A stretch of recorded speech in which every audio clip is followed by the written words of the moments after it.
bed, that I can get you back inside your head, before the summer ends, and spread a little love. Just for a little fun, I'll make you come back to me before the rise of every sun. Baby, it's meant to be, I know you got a man, but he don't understand. You're gonna be a heartbreaker, you're such a love taker. So just suck me in and you can toss me like a cigarette, 'cause I just wanna be a bad habit, yeah.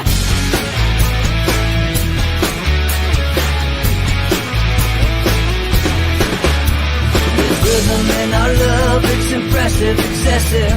You can't make this stuff up. My chest beats, it's restless, wakes the neighbors up above. Yeah, baby, come and show me love. Baby, come and show me love, because you're gonna be a heartbreaker, you're such a love taker. So just suck me in and you can toss me like a cigarette, 'cause I just wanna be a bad habit, yeah.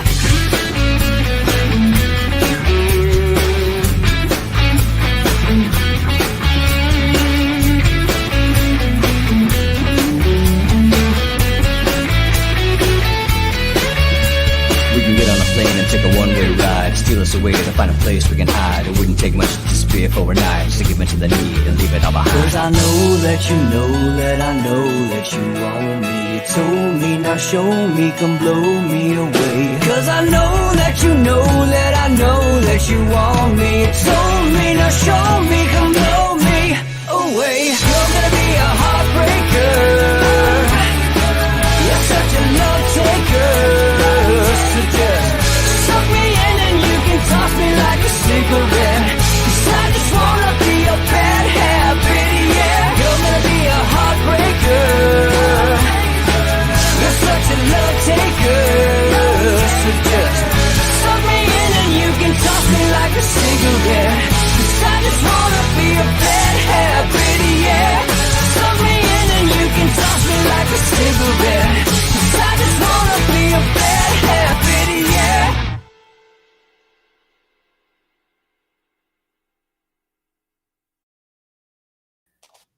Big Thursday, August 20th. Thanks for watching Inside the Numbers with the People's Pundit. That's Laura's Mike. I'm the People's Pundit, Rich Barris. You guys can follow me at Peoples_Pundit right there on Twitter, and follow PPD News at PPD News, of course, right?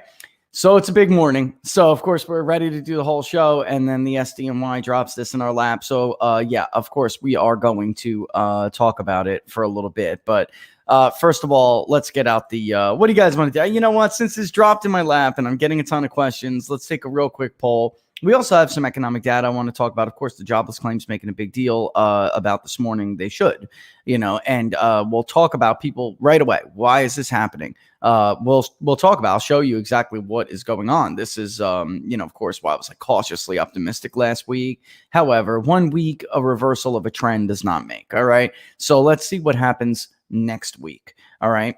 So while you guys vote on that, let me talk about the little bit of and then take their comments, Laura. We'll see what they want to go over first. But I just want to give them my impression from day 3. So day 3 was a breakout, the big guns moment. All right. We had the Barack Obama.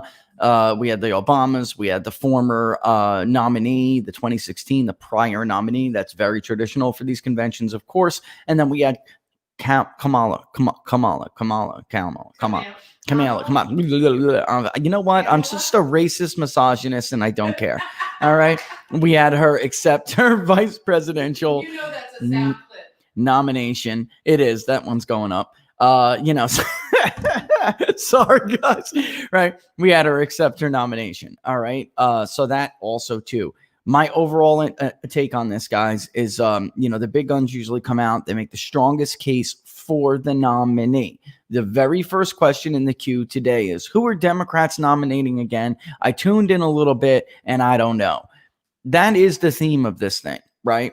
This is not a push Joe Biden convention. It's just not. And in truth, look, here's the truth. Barack Obama and Joe Biden really don't get along. That's the truth. They don't like each other. The Obamas don't like the Bidens. They don't. They see themselves from very different worlds. They dealt with each other. Biden resents Barack Obama because Barack Obama looks down on him. All right. He thought in going back to 2016, he thought that Hillary Clinton had it while Joe Biden did not. Okay. Now, the Biden people quietly poke them and say, you know what? We wrapped up this nomination way before you did, even though, of course, the competition was not what it was in 2016. I mean, right. Like Joe Biden, if Hillary Clinton had ran for the second time around, Joe Biden would be an afterthought. I mean, that's just the truth, folks. Joe Biden only won and wrapped up this nomination because they were deadly afraid of Bernie Sanders for two reasons. Bernie's not really in their club, despite how they're trying to put him in the club. And that's number one. And number two, it was widely believed among the political elite that Bernie Sanders could not beat Donald Trump. So they did something that they've never done before, which was completely unite behind a single candidate in order to stop another one who was an outsider. Even though Bernie's not really a champion outsider, he's still an outsider. He is not part of the Democrat machine. All right. In fact, he's a thorn in their side. Barack Obama, who does not like Joe Biden, sucked up his pride and made the phone calls that he had to make. And really what it was a testament to was a few things. One, Barack Obama's pulling the Democratic Party. He picked up the phone and overnight he forced out Pete Buttigieg, Amy Klobuchar, and everybody else, right, Laura? Right? He forced them all out. Not only did he tell them, shut up and sit down, but you're going to support Joe and you're going to call your machines in your states and you're going to support Joe. Amy, if Bernie Sanders takes your state, Minnesota, and it doesn't go for Joe, we'll have your. All right. That's how this went. That was what was so unprecedented. What did Barack Obama get for this favor? He got, I'm better than you. It's really, so you shouldn't really have expected this kind of convention because it's really a bunch of people united around nothing other than their hatred of Donald Trump. That's it. And then they parade out this woman again. Look at that face. Isn't that a face you just want to bring home to mama, guys? I mean, this is like, oh my God. This, I don't know why. I mean, she's so badly viewed among the electorate and the public. I mean, look at that face, right? It's such a nasty woman, right? Such a nasty woman. I know, the bug old eyes out all like that. Like, oh my God. She is nuts. Hillary Clinton has a serious problem. And, these Joes are acuity issues. She has long had issues. Guys who grew up in the 80s and the 90s. All right. Is this not the crazy girl who was like running around cutting herself for attention? That one's going to end up somewhere too. Oh, this is going to be a hell of a show today. All right. Is this not that woman? I mean, seriously, right? So then she comes out to tell the world that if Donald Trump wins, it's because he cheated. All right. And you know what? I didn't want to play Obama's because I don't want to give him any credence. I mean, what he did last night is so sad because it's false. You guys, if you watch the show, you know, we've gone over the data before. Data don't lie, people do, right? Data don't lie, people do. That's my thing, right? The data is clear. There are no voter suppression efforts in this country. Black turnout has gone up as a share of the electorate since the early 90s, which was a trend. If you really look back, you could see the pop. Barnes and I talked about this yesterday. You really could see the pop in the 1986 midterm election. He was absolutely right. You know, just the Jesse Jackson figures, they really juiced up turnout. It made black voters believe that voting can really make a difference. Beautiful, really kind of a beautiful thing in this country, but since then, all it has been was like fear. Stacey Abrams, a notorious grifter in this, she took a bunch, millions of dollars of rich white people's money, convincing them that they could win the state of Georgia simply by doing voter registration efforts in Atlanta and among black voters, and that there were enough black voters to turn the state. That was never true. It was not, but they believe it because they believed it because we all do. We believe what we want to believe, right? and she failed. And then she had no choice but to cry about voter suppression, which was, again, guys, go back to the Georgia episode if you have some time. You will see. I mean, it's so ludicrous on its face. Black turnout was the only thing that increased over there. I mean, really, and has been consistently. They cannot lose elections. They cannot win elections in the state of Georgia because there are still too many Republicans. The Atlanta suburbs are trending towards Democrats. That's absolutely true, or at least they have been, because they are changing, not because we're talking about the same votes, the same voters casting ballots. That's just simply not true. We actually showed you this. There are people who have left the suburbs to go to other areas of the state, and and unsurprisingly, that has led to higher vote shares for Republicans in those areas of the state. Right? So we have a lot of people moving in there. We have tons of new black voters registering. There was no voter suppression. She's a total grifter. And I expect, maybe I just keep letting myself get fooled, but I expect better, at least from Barack Obama. And he's a disappointment. He's a gross disappointment. He knows what he is saying is false. And he's also doing what Democrats do best, which is project onto their political enemies who they are, and what they intend to do. So we all have gone over this absentee and mail-in vote schemes throughout the country. They are doing what they always do best, which is accuse their political enemies of what they intend to do. And in 2012, Barack Obama, he knows damn well what he's saying is BS, because in 2012, he got caught on tape. A voter at a town hall when he was running for his reelection against Mitt Romney asked him, how can we be sure that Republicans aren't going to rob this election with these voting machines? And he flatly said, I'm from Chicago, and Democrats play with machines. All right. And it's a good thing that Democrats are in charge of those machines in most of the country. And that is why we were getting into gubernatorial elections yesterday and how important they are. He knows damn well he's a freaking liar. But let's listen to Hillary Clinton. We will get into the Steve Bannon thing. I will tell you guys what I do know and what I don't know. I would tell you I'm reserving judgment. But let's Give me this first segment, which is already halfway over, and then we'll get into Bannon, all right? All right, here's Clinton. I'm going to play I know it's going to make you cringe, but I'm going to play the whole thing because there's so much to digest here. Watch her face. Watch her facial tics, okay? Joe and Kamala can win by 3 million votes and still lose. Take it from me. So we need numbers overwhelming so Trump can't sneak or steal his way to victory. Text vote 30330 to get started. 100 years ago yesterday, the 19th Amendment to the Constitution was ratified. It took 7 decades of suffragists marching, picketing, and going to jail to push us closer to a more perfect union. 55 years ago, John Lewis marched and bled in Selma because that work was unfinished. Tonight, I'm thinking of the girls and boys who see themselves in America's future because of Kamala Harris, a black woman, the daughter of Jamaican and Indian immigrants, and our nominee for vice president. This is our country's story, breaking down barriers and expanding the circle of possibility. And to the young people watching, don't give up on America.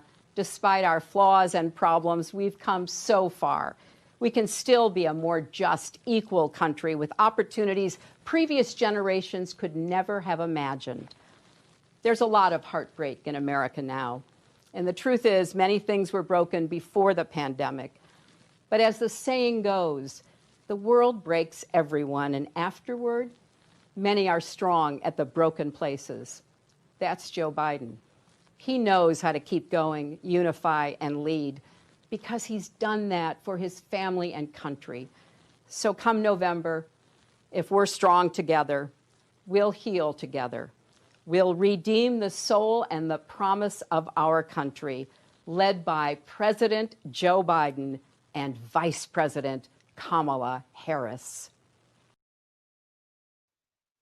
Okay, there's a lot to take in there, right? Let's do, since she wants to take a walk down memory lane, let's do a little history lesson for Hillary Clinton. Okay, Susan B. Anthony was arrested for voting in Rochester, New York for Ulysses S. Grant, the statue of whom has been pulled down by her de facto militia, the militia of the Democratic Party, by these rabid protesters who have no case when you look at the empirical evidence, all right? That's number one.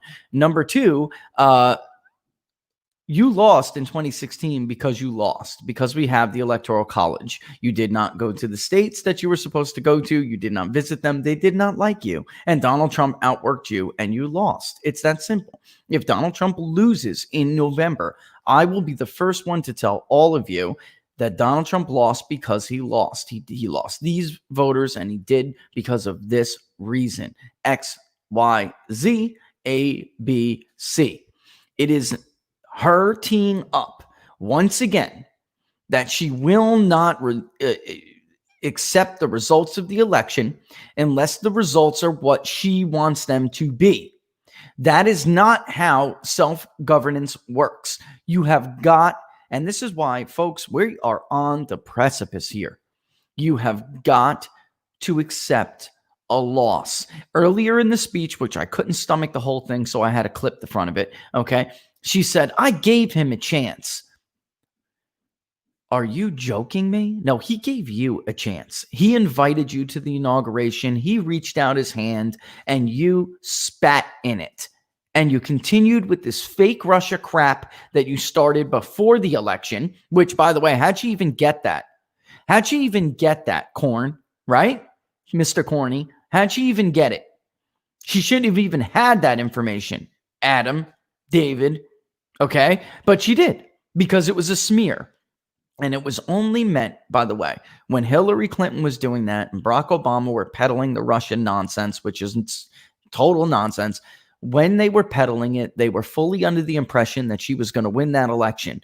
They were worried about his movement and him not going away. They were worried that they would not be able to unite the country and end and close the chapter, close the book on that election and move forward. Ironically, and they were going to use that to smear Donald Trump as a Russian traitor so you, the voter, would back off of him and get scared and be like, oh my God, I can't believe I supported a guy like this. That was their original intent with the dossier smear. And then it all went to pot. It all went to, and the purpose of the dossier has evolved over time, and the purpose of the Russia investigation has evolved over time. The goals, what they could do with it, it's been multi-purposed and it has evolved over time. We will talk about that new Trafalgar poll. I looked into it. I took a nice dive. I like how we did it by congressional district, but I will stick to it right now. We will have time to go over that. I promise. All right, Jack, we will. All right. But anyway, I just wanted to say I like how Robert did that and how we went by congressional district. He uses Market Site. I can see the tools just like us. It's awesome. All right. Anyway, getting back to Hillary here. This again is projection, and this is what she's setting up for. She's setting up for, if anything happens other than a Joe Biden victory, they will claim again that this election was robbed somehow or stolen from them. Folks, this won't last like this. This will not last like this. And if they do themselves, because they're projectors, that's what they are. Laura has said that, by the way, many, many years before I ever heard anybody like a Tucker Carlson say it. Years ago when I was in academia, I used to say, no, Laura, they're just, that's their viewpoint. It's their experience. And she would flatly say that, no, Rich, they have a mental disorder and they project themselves on people because they have an ignorance toward the other. And they project their own bad traits on the other to make them dehuman and to dehumanize them and to cover up for what it is that they do. And I got to tell you, over the years, unfortunately, I've grown more cynical. And I've seen what she's talking about, and that is what they do. And they are projecting that right now. That's a text from somebody who is directly related to Bannon, and I asked them to get back to me.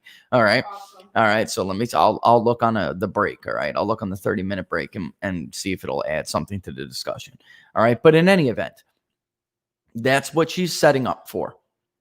And I am worried because I know what they're going to do. They're going to use that 3 days in Pennsylvania.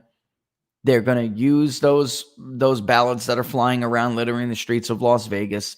They are absolutely going to do it. And I worry that eventually the right is going to pop. That's what I am terrified of this. I'm not going to lie. You cannot have an election. You must respect the voter and voter sovereignty, and you must move forward. And we have had almost 4 years of double standards and two-tier justice systems and not being able to close the book on an election that they clearly lost. And this crap about the popular vote. The founders did this for this exact reason.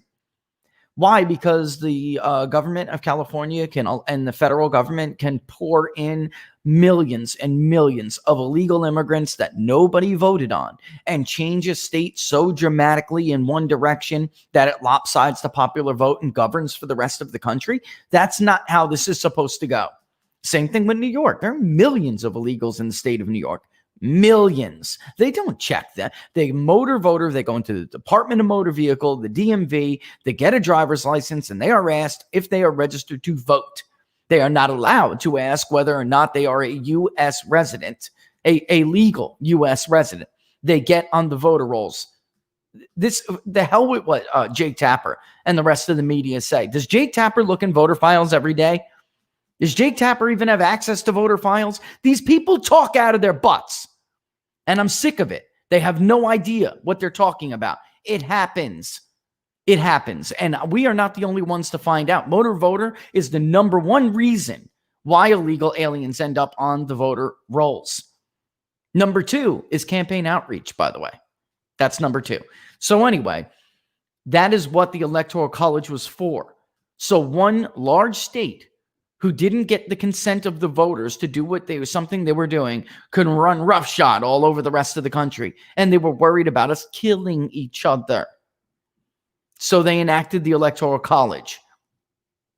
And as I've unfortunately pointed out, and that honestly, even if Joe Biden wins in November, this disparity between the Electoral College and the popular vote is really only in the long term, it's going to grow. Unless, of course, Democrats get what they want everywhere, which is a complete flooding of middle America, which is why Barack Obama, by the way, used to put the refugees that he resettled and all of the people from DHS that they took that were illegally here with kids that would be able to vote, maybe a pregnant mommy, and dump them in red states. They did it because they're math guys. They have some smart math guys around them. And if you keep doing that, wait 10, 20, 30 years, and that won't be a red state anymore. All right? Nevada, Arizona, New Mexico, Nevada, New Mexico, almost Texas. Okay? That's why. They would love nothing more than to turn them all into the state of California. All right? And now we have a majority of babies born each year in the state of California to people who are here illegally. And we're supposed to allow them to govern the presidency, to decide the presidency every 4 years? Did Luzerne County, Pennsylvania, vote on the proposition to dump illegals in their county? Did you ever hear of these states around the country? Did anyone ever, by referendum, vote to allow their communities to be overrun with people who are not here simply because they vote Democrat and they're from left-wing governments that failed and are disgustingly corrupt? I mean, this thing about the popular vote, it incites people. It's irresponsible. It is irresponsible for the party's former nominee to claim before the election that the election is going to be stolen. It's irresponsible for the party's former president and standard bearer to go to the microphone and tell lies about voter suppression. The white man doesn't want you to vote. The Republican doesn't want you to vote. While black turnout rates have been steadily increasing over the last 2.5 decades. That's called progress, and we should celebrate it. But we're not. All right, so look, this makes me angry, and I'm sorry I don't get so chipper over it. I'm not usually my chipper self, but it pisses me off How much of Laura, how much of this do they think one society can take? Stolen elections, the president's a traitor, they're suppressing you, police are, there's a genocide in the streets of police against black people, against specifically young black men. I think this is all just a sample of seeing what we could take before we break. But why would they test? Why would they? And I've heard stuff like that. Why would they test that though? Why would they? And they want it to break. Maybe they want it to break. I guess it's easy. Look, and then in the history of despotism, it has been a lot easier for despotism in general, but for individual despots and authoritarianism to rise in the rubble and in the wake of a once great nation, right? So, and what was the lesson of World War I? Where we left a Weimar Republic in ruins. I mean, we all seen the pictures of wheelbarrows of, because inflation was so bad, and then Hitler rose to power. And the lesson supposedly of World War I is that you don't leave a country that's defeated in ruins because despotism can fill the vacuum, right? But, I just don't. I don't know. I think ideology is the ruination. I really do.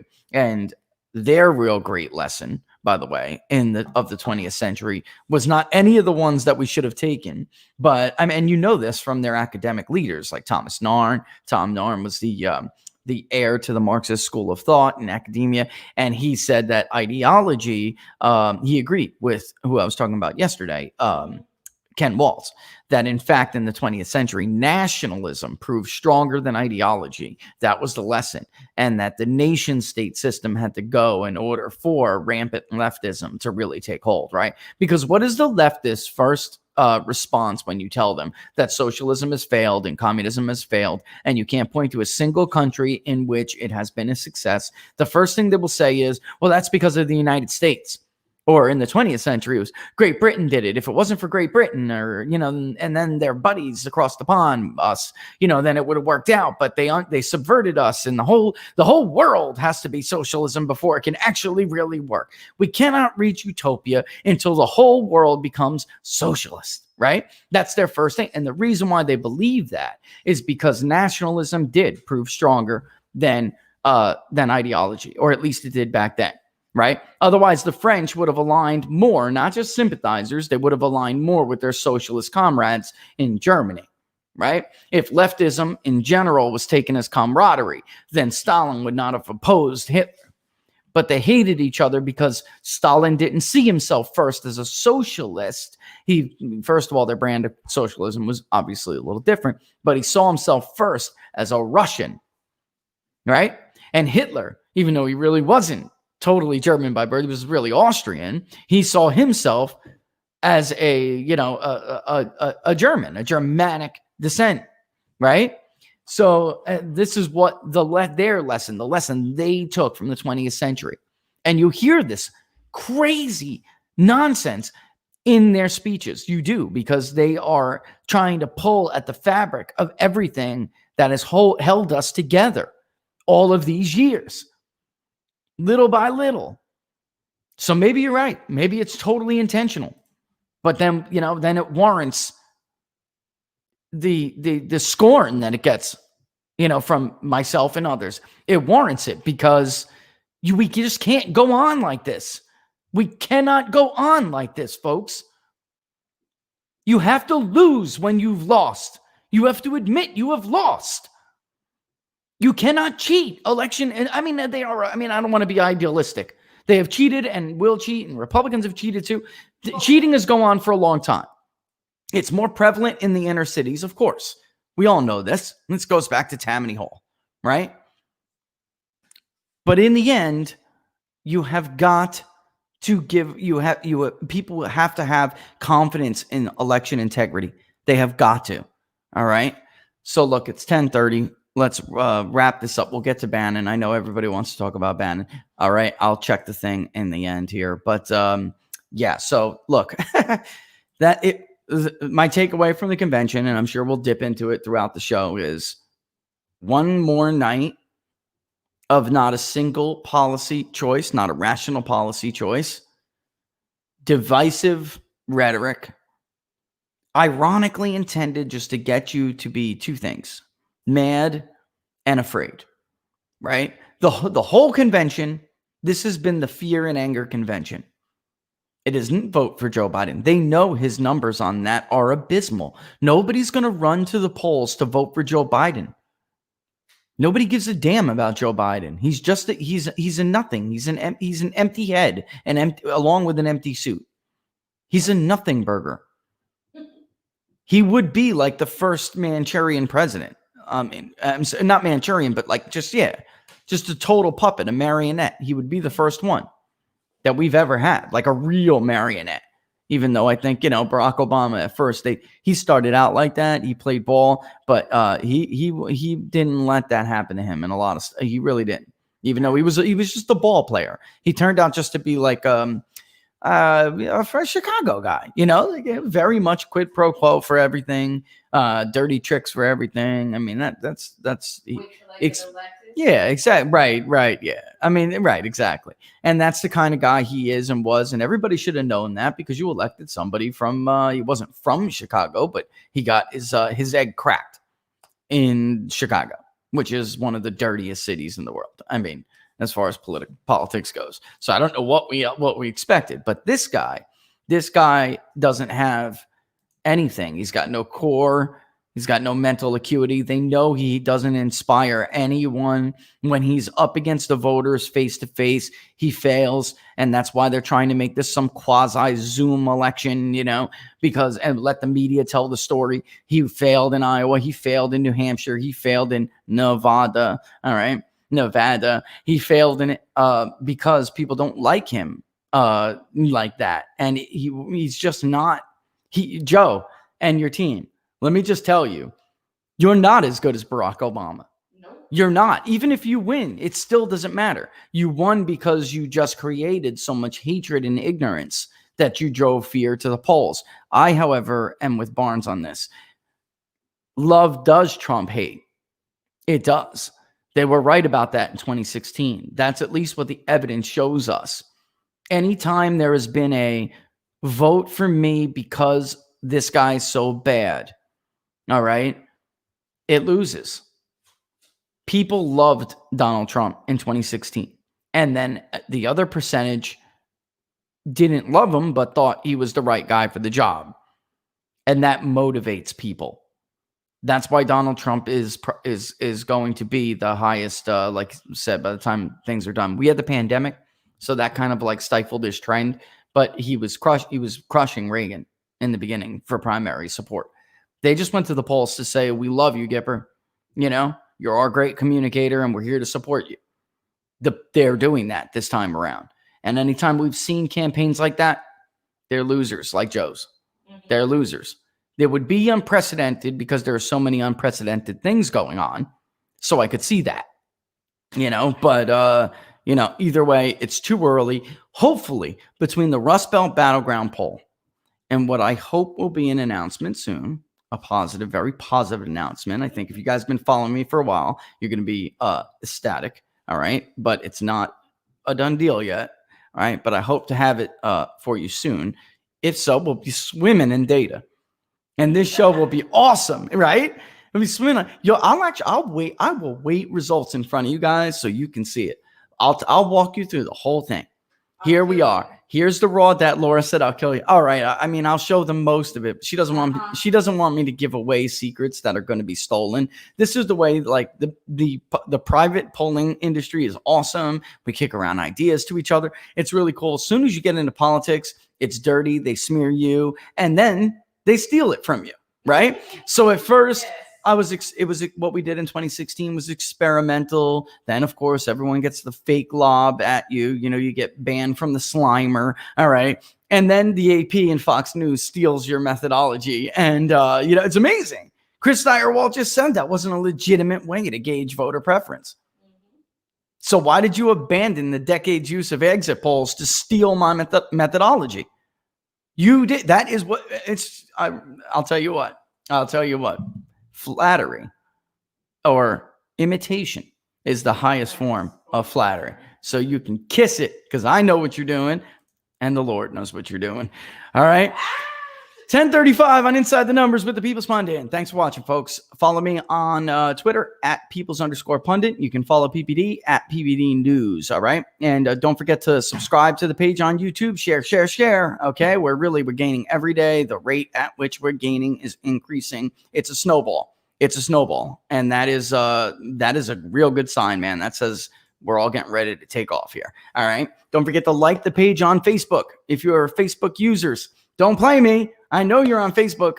Like the page and share it with your friends and family and other like-minded individuals who enjoy information and know that data don't lie. People do. All right. And then, of course, the ultimate way to support the show is to subscribe to People's Pundit Daily, which you can do by going to the short link, ppdnews.us/subscribe. ppdnews.us/subscribe. And just to answer a real quick question before the break, the election model may not be on PPD only this year, which would be really cool. All right. So, I'll be back in 30 seconds. I'm going to take a real quick water break and we'll return in 30 seconds to talk about Bannon and the announcement from the Southern District of New York.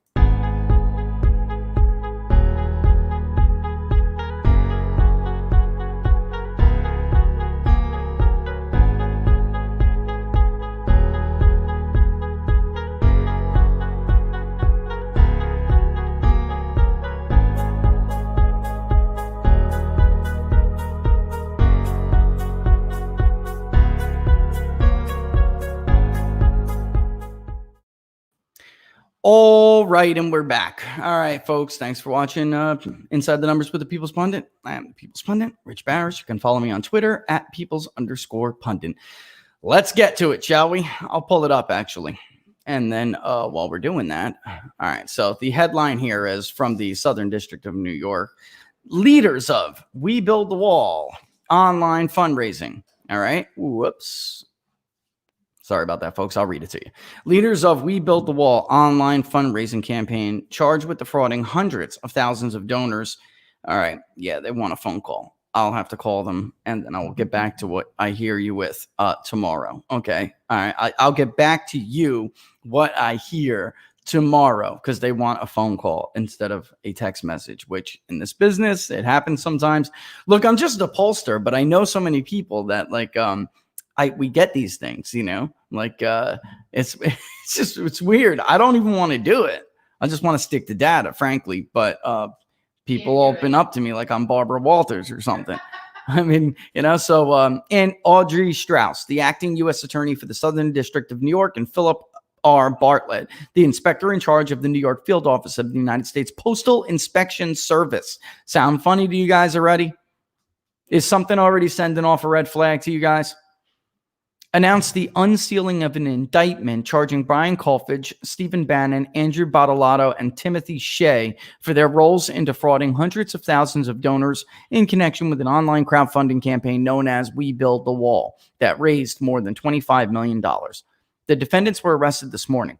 Kolfage will be presented today before the U.S. Magistrate Judge Hope T. Cannon in the Northern District of Florida. Bannon will be presented today in the Southern District of New York. Also, another red flag. Bottolato will be presented today before the U.S. Magistrate Judge Thompson Wilson in the Middle District of Florida. Shea will be presented before Magistrate Judge Kristen L. Mix in the District of Colorado. And the case is assigned to the U.S. Judge and Annalisa Torres in the Southern District of New York. Oh, boy. All right. Forget about their stupid comments. I don't care about their opinion. According to the indictment unsealed today in Manhattan Federal Court, and I know I can tell you about Bannon was arrested this morning. Starting in approximately December 2018, Brian Kolfage, Bannon, Bottolato, and Shea, and others, orchestrated a scheme to defraud hundreds of thousands of donors, including donors in the Southern District of New York, in connection with an online crowdfunding campaign ultimately known as We Build the Wall. We have raised $25 million. How many times do you have to repeat the same damn thing? In particular, to induce donors to donate to the campaign, Kolfage repeatedly and falsely assured the public that he would, quote, not take a penny in salary or compensation, unquote. And that, quote again, 100% of the funds raised will be used in the execution of our mission and purpose, unquote. Because as Bannon publicly stated, quote, we're a volunteer organization, unquote. Those representations were false. And I will say that read a lot like a political press release. Okay. In truth, Bannon, Bottolato, and Shea received hundreds of thousands of dollars in donor funds, which they used in a manner inconsistent with the organization's public representations. All right. Colfage covertly took for his personal use more than $350,000 in funds that donors had given to We Build a Wall, while Bannon, through a nonprofit organization under his control, which they call Nonprofit One, received over $1 million from We Build a Wall, at least some of which Bannon used to cover hundreds of thousands in his personal expenses. To conceal the payments to Colfage from, oh my God, they keep going, that they devised a scheme to route those payments from We Build a Wall to Colfage indirectly through Nonprofit One and a shell company under Shea's control, among other avenues. They did so by using fake invoices and sham vendor arrangements, among other ways, to ensure, as Colfage noted in a text message to Bottolato, that his pay arrangement remained, quote, confidential, unquote, and kept on a, quote again, need-to-know basis. Why can't you just release the whole text message? I'm going to have to go through and dig through this a little bit more, before we get into it, and I will. But before, look, I'm going to reserve judgment. All right. The rest of this is just crap, but I will say this. Miss Strauss praised the outstanding investigative work of the U.S. Postal Inspection Service and the special agents of the United States Attorney's Office for the Southern District of New York. She also thanked the U.S. Attorney's Office from the Northern District of Florida for their assistance. The case is being handled by the office's Public Corruption Unit. That's they're not public servants. Bannon was a special advisor to the president, right? But he wasn't involved with this while he was still the special advisor. So that's a little bit weird. But and of course, folks, the key phrase here, as they always are in indictments, are the charges contained in the indictment are merely accusations. The defendants are presumed innocent unless and until proven guilty. Okay. Let me just say this right off the bat. There's a couple of things. The Southern District of New York is the most politically corrupt U.S. Attorney's Office in the country. That's absolutely without a doubt. All right. They are disgustingly corrupt and will prosecute their political opponents on the thinnest of evidence, while allowing their political friends, who are overwhelmingly alleged to have committed a crime, to skate. And I will give you an example. All right. And this is a breaking example because we've never, this is, as far as I know, has never been reported, but I know it to be true because, again, people talk to me like I'm Barbara Walters. All right. If you remember Attorney General Eric Schneiderman, all right, who used to run, it was the top cop in New York, the white horse, corruption cleaner, right? Turned out to be disgusting and dirty. And, I actually knew that call girl that she was from Wall. So how'd you know her? I did. I know her because Dylan. I swear, my old buddy, he was, I'm from New York. We lived in Jersey a long time. I'm from I lived on the Jersey Shore for many, many years. I had, those are my roots. My roots are not white collar roots. So, I'm not, I would personally say it. Laura probably doesn't want me to say it, but in any event, I knew her before of what she turned in, what she decided to do. And actually from knowing her, I can understand, she had friends who were very wealthy, Wall Township friends, so she liked nice things. All right. But anyway, you may remember that Schneiderman was wrapped up. He was supposed to be the anti-corruption attorney general. He was going to run for governor, no doubt. And he got wrapped up in the call girl, madam, upper class call girl controversy. And he was busted. However, Schneiderman was allowing Clinton family charities to break New York law, okay, with specifically reporting to their contributions from foreign entities. All right, let me break that down in real short, order. The Clintons were taking foreign money from dirty foreign actors and trying to hide exactly how much and from who they were getting it from. There were massive discrepancies on those reporting records between what they reported to Schneiderman, because he was allowing them to get away with it, and what they would report to the IRS. Now, there were different standards for reporting to the state that there were reporting to the IRS.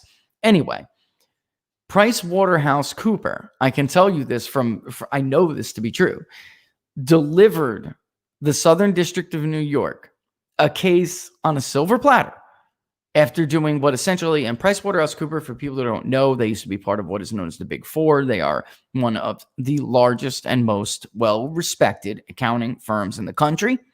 And they basically handed them a case on a silver platter, and they spiked it. They just didn't care. And it would have wrapped up Schneiderman for allowing them to do it and everything. And they just spiked it.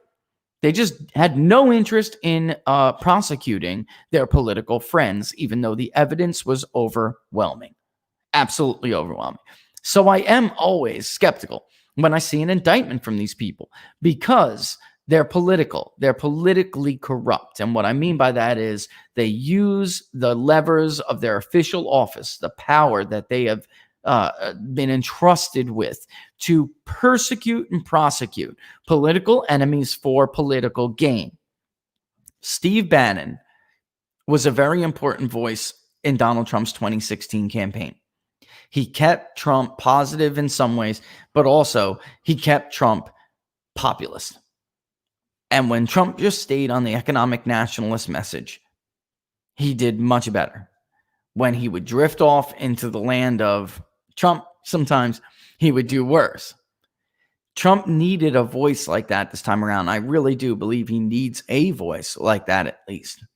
But Bannon is effective, and they hate Bannon. And just like they hated Roger Stone for things that were in Roger Stone's past, like political losses. What I mean by that is they lost because of Roger Stone. Roger Stone, kept candidate ABC out of a race because something Roger Stone did would get, basically put them in a bad situation if they tried to do something, right? And it's just a dirty way the game is played, folks. It's not, all right, just like grow up if you don't think this is what goes on. It goes on. Bannon is like seen as somebody who's responsible for this thing we call the Trump administration, and he must be punished. It is a grave sin. All right. And it's a grave sin. The Donald Trump himself and the idea of his presidency offends them greatly, like a crime, like a crime against justice itself would offend you, right? That is how they view Donald Trump and his campaign. So my red flags go up immediately when I see somebody as politically corrupt as the Southern District of New York prosecuting somebody of such political importance like Steve Bannon. It just reeks, especially considering this is the case. We build the wall. However, I will tell you this too. That being said, and stick around, critics, for the other half of this, because there is a that being said to add to this. That being said, when this started, this whole we build the wall thing started, as Laura will no doubt attest, I got calls from everywhere, from donors, big donors, from people who follow me on social media, messages and questions, from family members, from friends. They liked the idea, but they wanted to know my opinion and whether or not they should donate to this thing. I told them no. Something about this never sat well with me. Yes, you can privately fund what is ultimately in the public good, but there were certain appropriations. There are certain procedures for appropriations that must be followed. And anytime we ever tried to dig into it and ask, because he was, if you guys remember the page, he was always just like, I've been in touch with people from the White House and DHS or whatever, however it was worded. And there's a way to make this work. And we would ask for specific, like, we know the specific ways to appropriate funds like this in a project like this. How are you doing it? Because to double check on it, and we never got a satisfactory answer. It didn't really jive with what I know. What I did hear didn't really jive on what I know about how to make something like this happen. We asked, it was not transparent. We asked lawyers. We asked, people who worked in government accountability. It just didn't make sense. And while I'm not saying it wasn't a noble cause, you can dig my tweets up and you will see me saying, and I have always told you guys, be careful who you give your money to. Online in this political world, it's not just the right, it's the left too. It's just filled with grifters. It's very discouraging how many grifters there can be. And now I'm not saying that this is what happened here. I tend to skip past a lot of the crap that's in a press release like you see right here. Like, this is a prosecutor making their case, okay? The most important sentence on this page, or paragraph, 2 sentences, is the charges contained in the indictment are merely accusations. The defendants are presumed innocent unless and until proven guilty. All right? Scanning through some of the stuff we got here. I'm looking through the indictment itself, Laura. I'm not really seeing, of course, they all say the crowdfunding website. We all know who we are talking about. I just, the defendant Shea raised within weeks. He raised with Shea about $17 million. Despite its early success, the campaign also drew scrutiny. That would be, of course, even from us, right? We did. I would give you guys 2 warnings. Let this thing play out. Don't take a position either way. Take it with a grain of salt, because the Southern District of New York. I just told you all about them. All right. They will absolutely allow their criminal political friends to to skate on crimes that are far more egregious. This is a lot of money, though. And if this is true, this deserves to be like exposed and thrown all over. But I just don't know. Look, what is this? It says right here, there are a couple things that all bother me. Around the same time, Brian Colfitz, the defendant, involved Stephen Bannon and Andrew Bottolato, the defendants, in the leadership of the campaign. Bannon, a political strategist and former media executive, that's relevant, and Bottolato, an entrepreneur and venture capitalist, were already working together on Nonprofit One, which was a separate Section 501c4 organization founded by Bannon with the stated purpose of promoting economic nationalism and American sovereignty. I don't know. Some of the way stuff is worded in here just bothers me. Like, they want to hook that together. They want to make sure you know that. So you start really taking those words, economic nationalism, and throwing scrutiny on them, or attaching a bad stigma to it. This is what prosecutors do, but this is like a little bit political in my mind. It just sounds very political to me. All right. So, we'll go through it, but I'm not seeing any, it says right, Colfitz said he will take no salary and will personally not take a penny of compensation from these donations. Let me just get this out before we keep reading this thing, all right? But in the end, you should take it with a grain of salt, but you should also keep an open mind, because there are a lot of scams, and at least let it be a cautionary tale to be careful who you give your money to. That goes from the left and the right. Be careful who you give your money to. It's hard-earned. We're in an economic environment right now. Yeah, that's a little bit of a limbo. And you should be very careful with your money. Let somebody provide a service for your money. Like Bill Mitchell, he was recently banned by Twitter. I never understood why people gave him that kind of money. And then if anybody should be, you want to talk about a grift. I watched it happen. Bill Mitchell said he was raising money to move his offices, Your Voice America offices, to Washington, D.C. Well, instead, and we knew, and by the way, he tried to play it off, people already knew, they dug into it, folks. There were many of us who had been watching him, and we knew that he just used that money to get a nice pad in Miami. And then when he knew that the hammer was going to come down on him, then he wrote, and Washington, D.C. is too much money. So instead, we got a new place in Washington, D.C. I mean, in Miami. No, you got a new place in Miami. My Voice America got nothing, but he raised thousands and thousands of dollars to do that. That's a true grift. There are lots of them. I still don't agree with throwing them off of Twitter, by the way. I'm uncomfortable with the idea. Even conspiracy theorists like him, and he pushed Q and everything. I'm uncomfortable with that, because how do we then separate what is like a legitimate conspiracy theory versus like an accident or misreporting, right? So Q is a conspiracy theory that should get you thrown off of Twitter, but telling the country that your president is a Russian traitor who colluded with Russia, right, is to steal the 2016 election. That was what, a legitimate mistake? I mean, come on, give me a freaking break here. All right. But anyway, let me just get to the good part here to see. But keep an open mind is what I'm telling you, okay? Yes, they're political hacks, but keep an open mind. And I tend to, I'm skeptical. You guys want to know what I personally think? I'm highly, highly skeptical, although Bannon should not have gotten involved with this guy, Brian. I mean, he just shouldn't have. I don't want to go into it. I'll let the prosecutors do their job, but there was a lot with this that I didn't like. And, friends and donors that would call, I said, all right, let me look into this guy a little bit. I just didn't feel right about it. It just didn't sit with me well. All right. Anyway, let's get to these. So the major charge in line 7 of this indictment, of course, is that they said they wouldn't take money. They wouldn't take any, or no, it's paragraph 3. I'm sorry. The website also stated that, quote, 100% of your donations, unquote, this is all repeat of the same crap. I'm trying to scroll through it to where they actually lay out some of this evidence.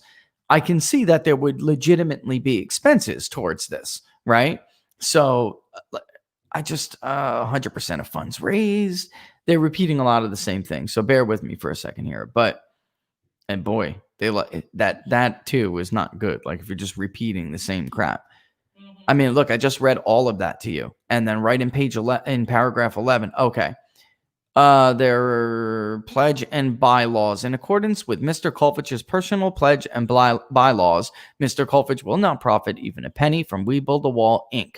And then they're saying similarly on his website, he repeatedly promised in fundraising emails, right? Solicitation emails. He repeatedly promised, which they allege that Bannon and Bottolato saw, that he would, quote, not take a penny in salary or compensation, and that they posted messages on social media that mirror that language. We promised 100% of the funds raised on the crowdfunding website, GoFundMe, only go toward border wall constructions, and then all money donated to We Build a Wall campaign goes directly to the wall, 3 exclamation marks, not anyone's pocket. And then he wrote on social media, I'm taking nothing, 0.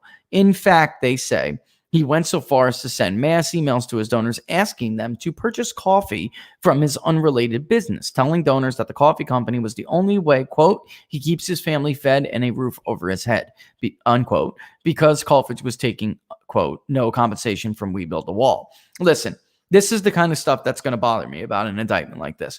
Folks, if you get into a venture and you get an email, as long as you check the box that when you signed up for that email for We Build a Wall, whatever it is, if it said, you got to look at the fine print. We may use this for other ventures.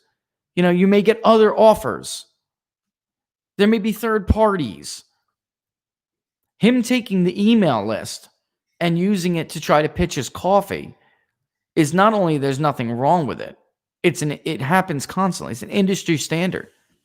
If you sign up to National Review, folks, they're going to hawk their email list, not National Review, Newsmax. They're going to hawk their email list to political candidates to help raise money. There are multiple news outlets that use their email list and then sell them to campaigns. I mean, there's just nothing inherently wrong with that. I don't do it. We think it's unethical, by the way. Mm-hmm. We don't do it. If you sign up to an email list on People's Pundit Daily, the only thing you're going to get other than People's Pundit Daily stories is, did you see the latest episode? Right? Maybe really? That's it. There may be advertisements in them, but they will be People's Pundit Daily related. But again, just because we choose to do something does not mean that there's something wrong with it. Just as long as they disclose that, you check the box, folks. You check the box, right? And he touted, they say in paragraph 12, Laura, he touted the bylaws that We Build a Wall were ratified at the request of crowdfunding. And saying publicly in the media interviews, and we all know we're talking about GoFundMe here, all right? And he said in publicly in media interviews, quote, it states in our bylaws, I take zero, no salary, no compensation, unquote. And that quote, I won't take a penny from these donations. And it's possible to steal. It's not possible to steal the money. We have an advisory committee. I can't touch that money. It's not for me. We have bylaws set up, all right? And then what they're saying is, that Kolfage, Bannon, and Bottolato and as others acting at their direction approved these statements, which they say were false, precisely because they understood and expected that donors would rely upon these representations, which were intended to maximize fundraising, the potential of We Build a Wall. Indeed, in their developing strategy, emphasizing to donors that he would, quote, not be paid a dime in a text message exchange. So they're saying that there's nothing wrong with any of this. Here, Bottolato states in a text, guys, the most talked about media narrative ever is Build a Wall. And since it removes all self-interest taint and gives Brian Kolfage sainthood. All right, so that's the text. And that he insisted that the statement they made up will not take a penny of compensation, must be included in the email to solicitation emails. And when you opt in, so when you had donors and you were going through the opt-in for the email, all right, it explained in an email that this statement was a material item to donors. And that's in quotes, material item. So, we just have to see. We just have to see whether they make their case. I still am not seeing, I'm like halfway through this thing and I'm still not seeing anything that specifically says, yeah, I'd like to wrap this up, guys. I know you're interested in it, but they got to make their case. All right. You need more than a couple of text messages that are taken out. You need a text message thread, Laura. You know what I mean? Like you need a thread like the Republicans released on Peter Strzok and Lisa Page. I would like to see a thread, not where they pull something here and there, because I can tell you what, you go through my emails, your emails, the Pope's emails and or text messages, and you could really make something look horrible. Yeah, I'd like to move on from this if you guys don't mind. I don't want to take too much of the show up on Steve Bannon. I know you guys are interested in it, but I'd like to burn. Let's talk about the Trafalgar poll. Let's talk about the Rasmussen poll. All right. It's 11:02. Now I got to take the break. I almost wish I didn't even look. I'll circle back if I hear anything and I'll tell you something tomorrow, folks.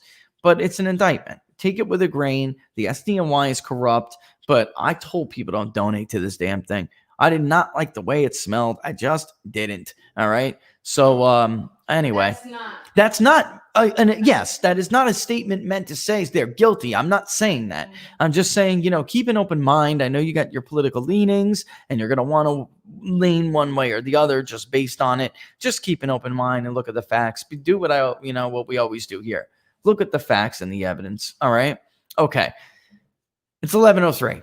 We're going to take our quick break. And when we come back, we'll do Rasmussen first. Rasmussen. Oh my goodness. What's her name? Keely McInerney is killing me here.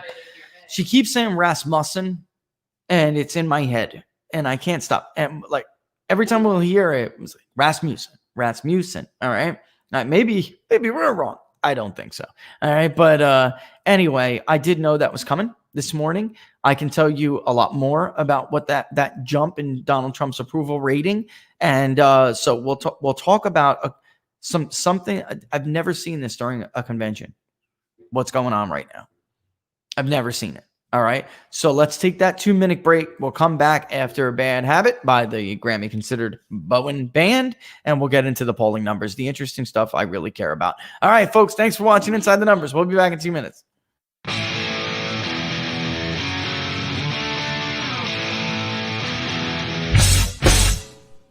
How much you wanna bet that I can get you back inside your head before the summer ends and spread a little love Just for a little fun, I'll make you come back to me before the rise of every sun. Baby, it's meant to be, I know you got a man, but he don't understand. You're gonna be a heartbreaker, you're such a love taker. So just suck me in and you can toss me like a cigarette, 'cause I just wanna be a bad habit, yeah.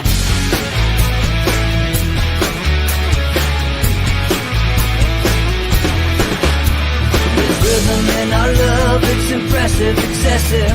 You can't make this stuff up. My chest beats, it's restless, wakes the neighbors up above. Yeah, baby, come and show me love. Baby, come and show me love, because you're gonna be a heartbreaker. You're such a love taker. So just suck me in and you can toss me like a cigarette, 'cause I just wanna be a bad habit, yeah.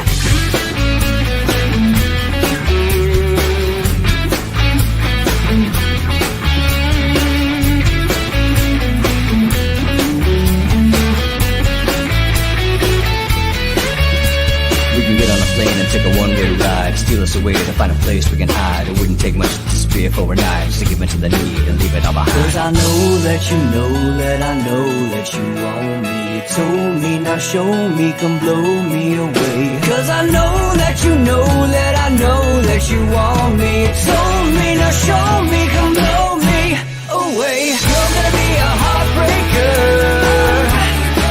You're such a love taker. So just suck me in and you can toss me like a cigarette, 'cause I just wanna be a bad habit, yeah. You're gonna be a heartbreaker. You're such a love taker. So just suck me in and you can toss me like a cigarette, 'cause I just wanna be a bad habit, yeah. Suck me in and you can toss me like a cigarette, 'cause I just wanna be a bad habit, yeah.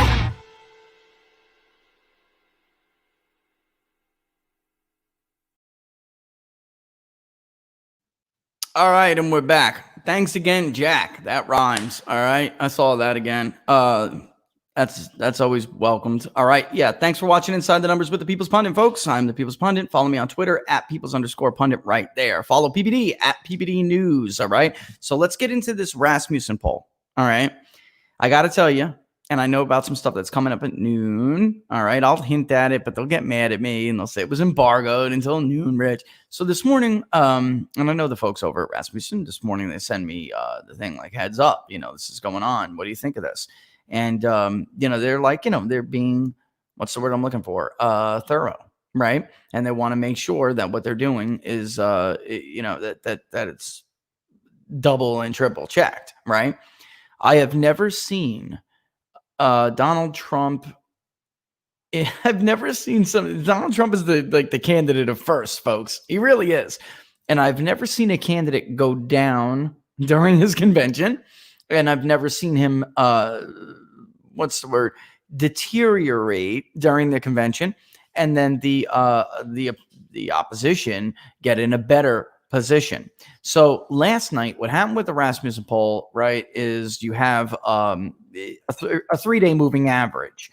But why you're seeing Trump bump up is because of last night's tracker. And they don't release it, but they do show it to me. All right. So I'm looking at it. I'm looking at the, the inside to see if I can find anything a bit screwy or anything. But it doesn't look like there is anything. It just looks like there's improvement from some voters that I've been telling you it's possible they come back.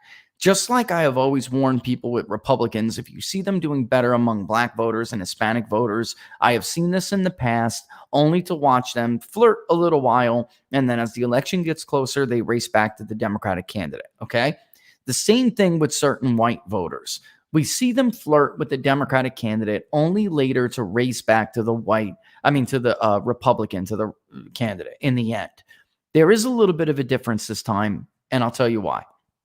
Black voters and Hispanic voters are bumping up for Donald Trump more than we have seen with other Republican candidates. So even if they do race back, they would have to race back a lot more than we have seen in previous cycles. Joe Biden, he is doing not that much better. I would say that it's more significant on Trump's side, which is why this thing has remained competitive even when Trump got hurt bad from COVID. All right.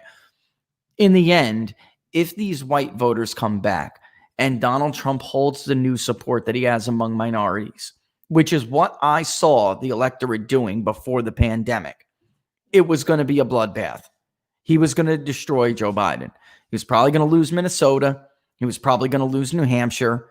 I'm with Barnes again on Nevada. All right. I'm with him on that state. Right now, the pandemic has crushed him pretty badly. And I think that's a real high bar, really heavy lift.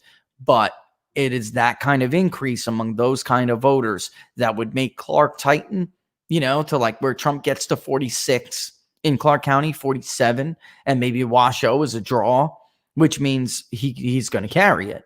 I don't see that now because insured unemployment is just too damn high. And the economy there is wrecked, which we can look at in a bit. All right. However, last night, Trump really shot up in Rasmussen tracking. And I mean, they don't release this. All right. But I am going to tell you, and I don't think they'll mind. All right. I mean, I don't think they'll care. The strongly approve and strongly disapprove index actually went positive last night. Their intensity index, and when we sponsored them, we really highlighted that intensity index. The interviews that were conducted last night, over 43% strongly approved, under 37% strongly disapproved. That is a big difference from what they have traditionally found. That's a -6 plus a +6 intensity index. Now that brings the overall the overall index to -3, right? But if this continues, it will turn positive because it's a 3-day rolling average. It hasn't been positive, folks, since before the pandemic when the economy was really crushing. And if we go back, we can look. You have to go back to February. December went a little positive, December of 2019, in February of 2020, right before that pandemic began to take a toll on him. And look at this. I mean, this is really interesting. I'm not going to show it to you. I'm just going to tell you because I know they're pretty tight to the glove here, right? Overall, again, strongly disapprove, 41, strongly approve is 38. That's the overall. And then the total approve, 51, total disapprove, 48. Where is this coming from? White voters are now about even on the approval rating overall. All right. It has not been that way. White voters have kind of ran against them a little bit. Last night, voters started to look like almost pre-2016 again. All right. They started really racing back. Black voters actually jumped up a little bit. I know that they find a little bit higher approval among black voters than I think. I think it's probably he will get is from not just Rasmussen, but other polls and even our own polls. I mean, he is going to get a higher share of the vote among black voters if this continues. It's probably going to be around 12, 13%. So I think they're a little bit high in approval, but approval does not translate directly into votes. His other is usually around 55, 45. Last night, it was in the 60s. It was high. Women came back to him a little bit, which means the overall approval now with women is positive. Men jumped. I mean, big. It was a big jump. I can't help but to think they're scaring people at that convention. I mean, even if you don't like Rasmussen, okay, which I know a lot of the people on the left don't like, it's still apples to apples, folks. They still track daily. They are still getting roughly the same data collection samples. So it could be statistical noise. We'll see. But then you have this other poll from Robert Cahaly out of Trafalgar, who the left hates as well. Minnesota was Biden +4 2 weeks ago. It's now dead even at 47%. That's not good for Joe Biden. So some of the more accurate polling from 2016 is showing not only the race tightening, but Joe Biden is actually going down. And then if this is going to be the way it's going to be, and Donald Trump can get over the COVID hump, which I think he's probably going to do, even in our states in Florida and in North Carolina, they're going to run out of talking points soon, folks. I mean, there's even just infections. And when you don't care about the age, the risk factor, the infections are going down quite a bit. So Florida's what? You have to go back to mid-June to get that kind of new case rate. In North Carolina, it really was never that bad. We have Governor Cooper, and he just blows stuff up, right? So they're going to run out of talking points, and they'll have to just focus on how many people died during the pandemic. And then it'll be a question of whether or not people see that as Donald Trump's fault. All right. If he goes, it could just be an outlier, Adam, and it could be statistical noise. That's why it's always great to compare tracking results. It absolutely could be. I saw that comment in the corner of my eye. It's a good comment. It's worth noting. It absolutely could be statistical noise even. When we first saw Trump's black voter approval go up 2 years ago, it was about 2 years ago, there was the weekend with Mother's Day. And so I thought this must be statistical noise because of Mother's Day. And we collected an actual adequate sample. The poll was done. All right. But I kept going to make sure, one more day, just to make sure. And I said, let's specifically oversample black voters to see if I'm missing something here. Right. And it wasn't the case. The approval for black voters went up. That's it. I mean, it happened. It was real. The point I was trying to make, and I wrote an article about, the Trump bump among black voters is real. It is very real. And I showed people the results by day, differentiating. Was there any statistical noise from that day? And it wasn't. It was not noise. It just was happening. So we'll see how this is going. It could be noise, but then you have the Cahaley poll out of Minnesota. And again, that's a 4-point drop for Biden. And if I remember correctly, Trump's up like 2 or 3 points since the last one. Biden's down 2 points or so. So it was like Biden slipped 2, Trump gained 2. That's bad. I mean, that is just not good during your convention. It's just not. And I get a lot of questions. Do you see this guy getting a convention bump? I see nothing so far. Day 3. Maybe he knocks it out of the park tonight. And I'll tell you if he does. I'll watch the speech tonight. I will give it to you objectively, folks. I always do.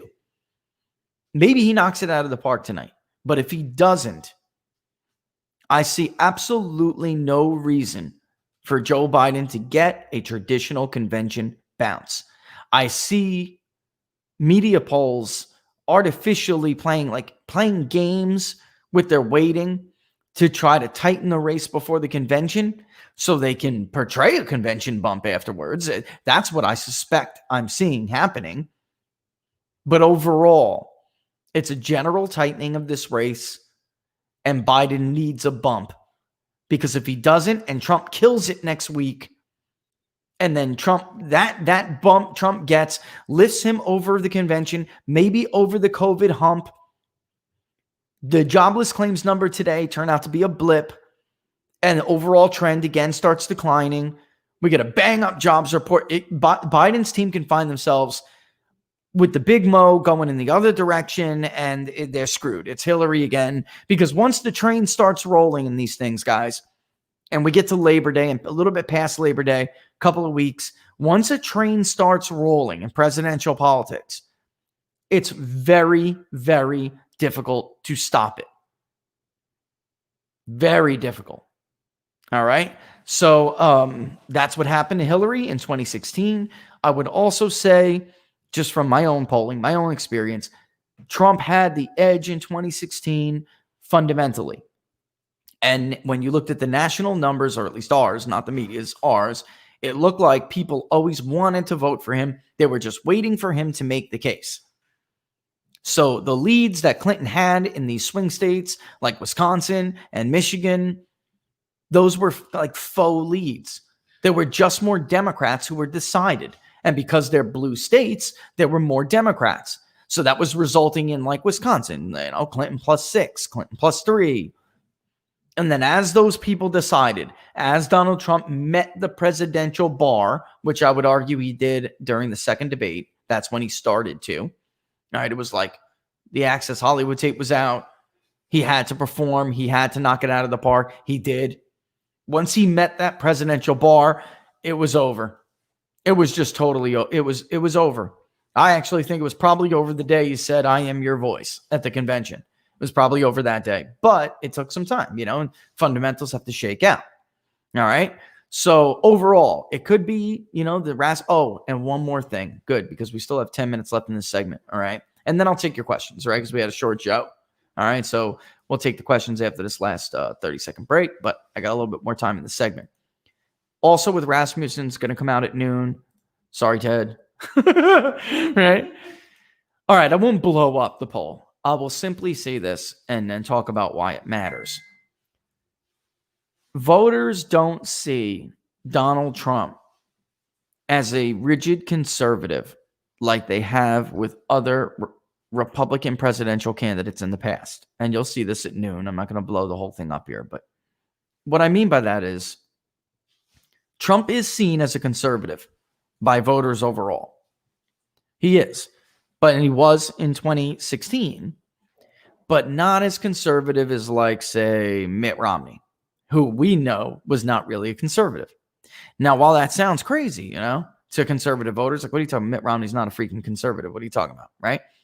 It's actually a good thing. It is. It's a good thing for Donald Trump because Michigan, okay? Even Wisconsin, even though the people that are Republican leaning in Wisconsin that don't really like Donald Trump tend to be more conservative, those aren't the voters he needs to win. He's going to get those voters in mass anyway. Turnout, of course, does matter.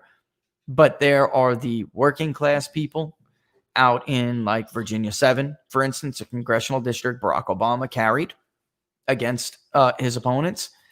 They didn't like those Republicans because they were viewed as, like, your very typical free market conservatives. And those are working class people, right? So, yeah, I mean, Michael said, well, Trump is a liberal. We all knew that. That has to be true in some of these areas of the country. In Michigan, for instance, one of the comments that stick in my mind to this day was a woman who was from Lansing, East Lansing. And she was a liberal, and she voted for Bernie Sanders over Hillary Clinton in the Democratic primary. And we polled her again, and she voted for Donald. She chose Donald Trump. And we had open-ended questions on, and she was very clear. Two things. One, I don't think Donald Trump is as conservative as other Republican presidents, which was a good thing for her. And then the other thing was that she thought Hillary, trade was a big deal for this woman, trade in the economy. And she also didn't think Donald Trump would take her health care away. She didn't believe any of that. The very typical liberal thing. Social Security, Medicaid, Medicare. He has not cut those programs. He didn't want to cut those programs. If you guys remember, pre-Donald Trump, Republicans actually ran on stupid ideas like that. Whether you do it or not when you get in office is one thing, but you don't tell people you're going to take their Social Security and their Medicare away, right? So she didn't care about that. And she said that with Hillary and that wing of the Democratic Party, the more corporatist wing, which, by the way, Joe Biden belongs to that wing. She was worried that they would screw her on TPP and trade and that it would hurt the state of Michigan. So ultimately, two things combined. She believed Donald Trump would protect those programs because he was more liberal and that he was better for her and for Michigan on issues like immigration and the economy. End of story. So if over the last 4 years, voters see him as, like, more rigid and conservative and more right wing, then then in the end, that's not good. I mean, that's the difference between winning Wisconsin by 40,000 votes or losing it by 6 points, like Mitt Romney did with a guy from Wisconsin on the freaking ballot. Yeah, I mean, there's another great one. Paul Ryan thought it was a great idea to run on nuking entitlements. As, like, right? Can I put your comment out? I hope he doesn't mind. Right. He thought it was fantastic. from the 1st congressional district in Wisconsin. And he won overwhelmingly, but he didn't win anything for Mitt Romney. He did not increase the vote share even in his own district for Mitt Romney, who vastly underperformed in that district. And he didn't win the areas that in the end went for Donald Trump. And that's why Donald Trump carried the state of Wisconsin, right? And we've talked about them before. Rusk, Polk, right? Tom Tiffany's district. All right, that's another great example. Baldwin has carried that twice.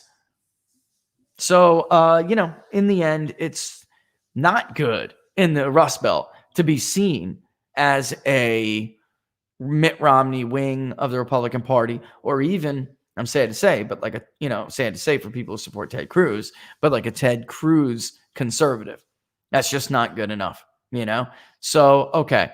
So, what are we at here? 11:25. Let's take a quick break. Let's take a quick 30-second break or something. And it basically Laura, gather everything. All right. And we'll come back after that 30 seconds and I'll try to hit as many as possible. Folks, I wish I could tell you. I hope I have this for you. Just read that email. It looks good. All right. I just read that email. It's looking good. I really hope this because part of the deal was that it's going to have to benefit these people who are listening right now, right? It absolutely is. I'm not doing it if they don't get to see it, So, yeah, man, they're the ones who come and see us every day, right? True story. They're the ones who share it with their friends and family. They're the ones who say, subscribe to this page. You know what I mean? They're the ones who say, get a subscription. They got to get some of the pie too. They got to benefit from it too. All right. 11:36. Oh, today's not Friday. We can't just laugh at people? Nah, it's tomorrow. Oh, man. I'm doing it anyway. Great job. God, I love you. How are you? Hey, everyone. I'm Joe Biden's husband. As you heard tonight, excuse me, Loser. All right, another loser. But Joe Biden told me that he was a good golfer. And I've played golf with Joe Biden. I can tell you that's not true, as well as all the other things that he says. But now he's a man of integrity. My daddy was a mailman. Don't tell me you can believe everything he says. Christie, 4 years ago, Meg Whitman, Christie Todd Whitman both endorsed Hillary Clinton. So how big a threat are these Republican endorsements tonight? Zero. I mean, they're meaningless. They weren't with her. They were with her 4 years ago. Now they're with Biden. No surprise.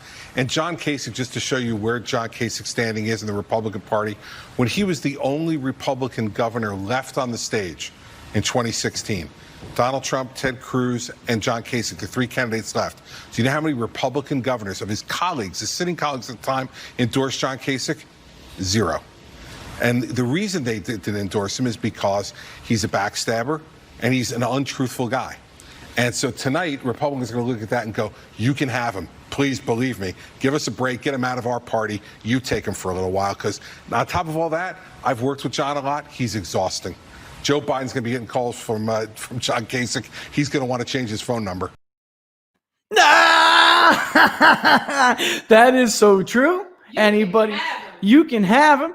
And it's so true, though, that what he said at the end absolutely did not get enough news coverage. He's like the little kid who's like constantly like tugging on the side of your shirt, daddy.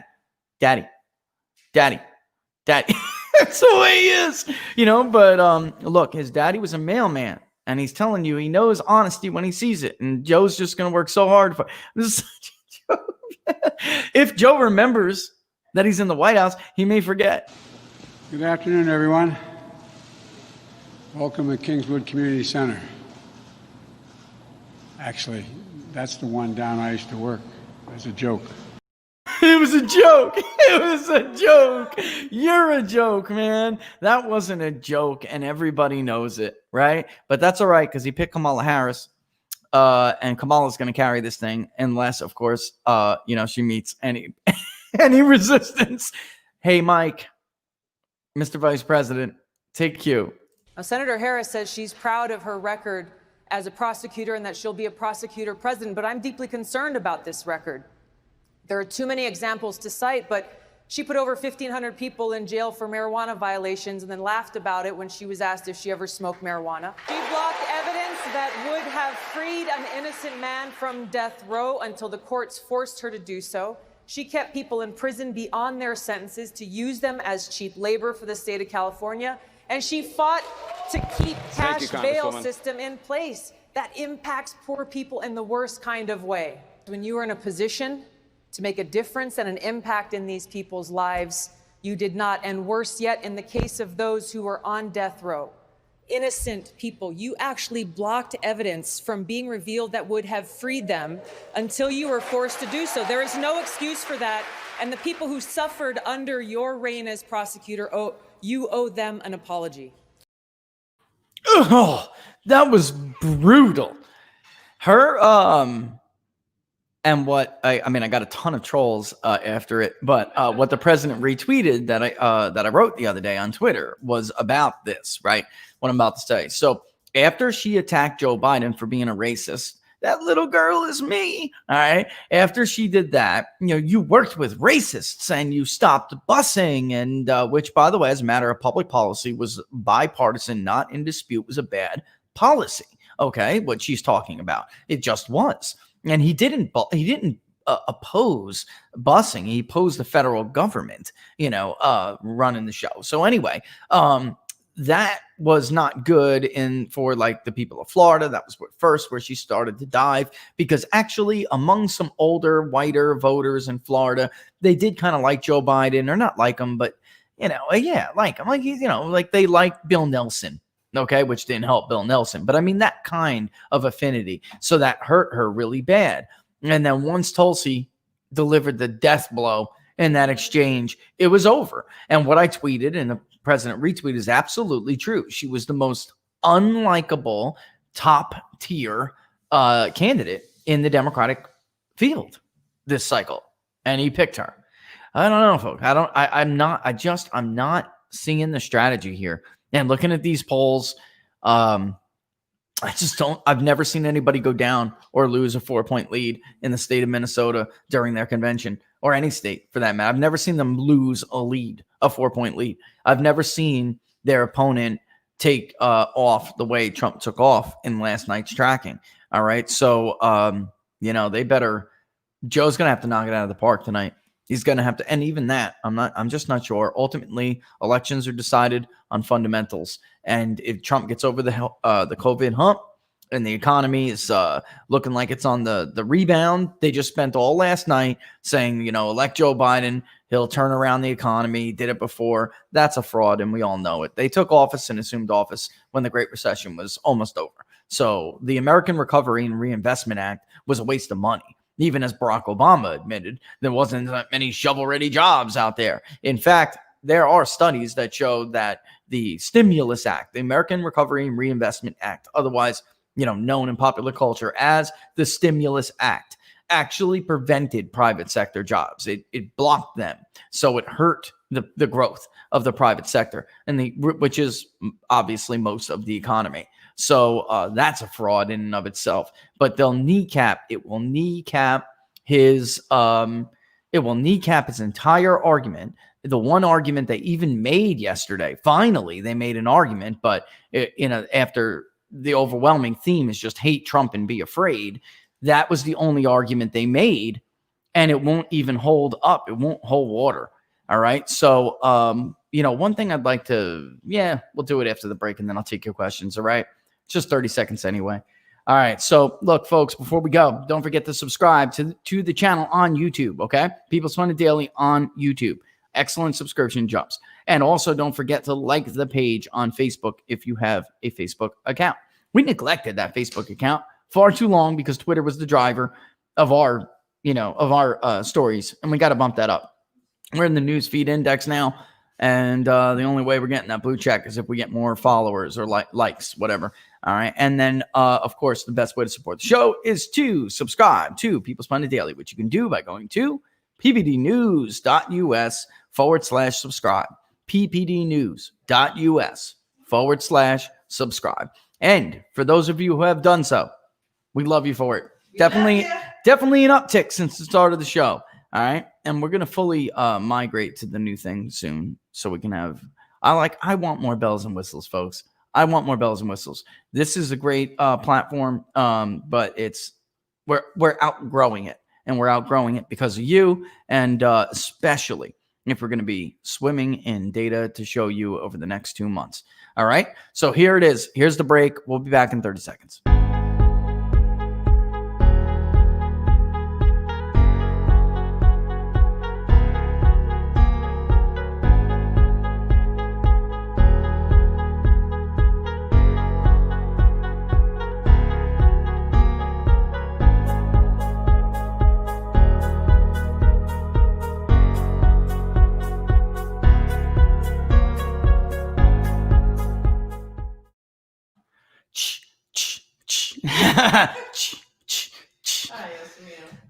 It's good stuff, right?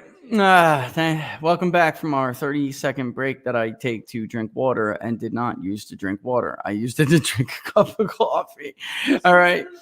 I know, right? All right. So let's get into some questions. You got any questions about the jobless claims report today, or we got any of those in the queue? I got one, and I just want to answer it real quick. Can I do that? So somebody said, why is this happening? All right. Look, Louisiana, which is really, out of the top 5-6 states that are having the biggest problems, Louisiana is the worst. A lot of that has to do with energy, and that was unrelated, although obviously compounded by the pandemic and the shutdown response to the pandemic. So Louisiana is in there, but outside of that, folks, let's take a real quick look, and I'll show you who's hurting who. All right, we've already been over the state of Michigan. You guys know why Michigan is horrible. She killed it. All right. But Nevada now, the highest insured unemployment rates in the nation. Nevada, 24.2%. Puerto Rico is a territory labor department. You're not taking my truth from me. They say all 52 states. Puerto Rico is a territory and DC is a cesspool. All right. They are not states. As far as I know, the American people have not yet voted on statehood for either one of them. All right. And when, by the way, Puerto Rico was even brought up for their own vote, it's been rejected before, even though now they want to join, But the highest insured unemployment rate in the week ending August 1st, Nevada, 24.2%, Puerto Rico, 21.7%, Hawaii, 19.9%, California, 17.0%, Louisiana, 15.9%, New York, 15.3%, Connecticut, 14 flat, and then Georgia and Massachusetts after the Virgin Islands. All right. Largest increases, Nevada, Puerto Rico. All right. Look, folks, these policies have consequences. All right. They have consequences. That's all there is to it. They killed the Silver State. They killed it. They were so worried about Donald Trump flipping it that they put a quarter of the damn labor force out of work. Connecticut, I'm not sure you were an epicenter. You killed yourself.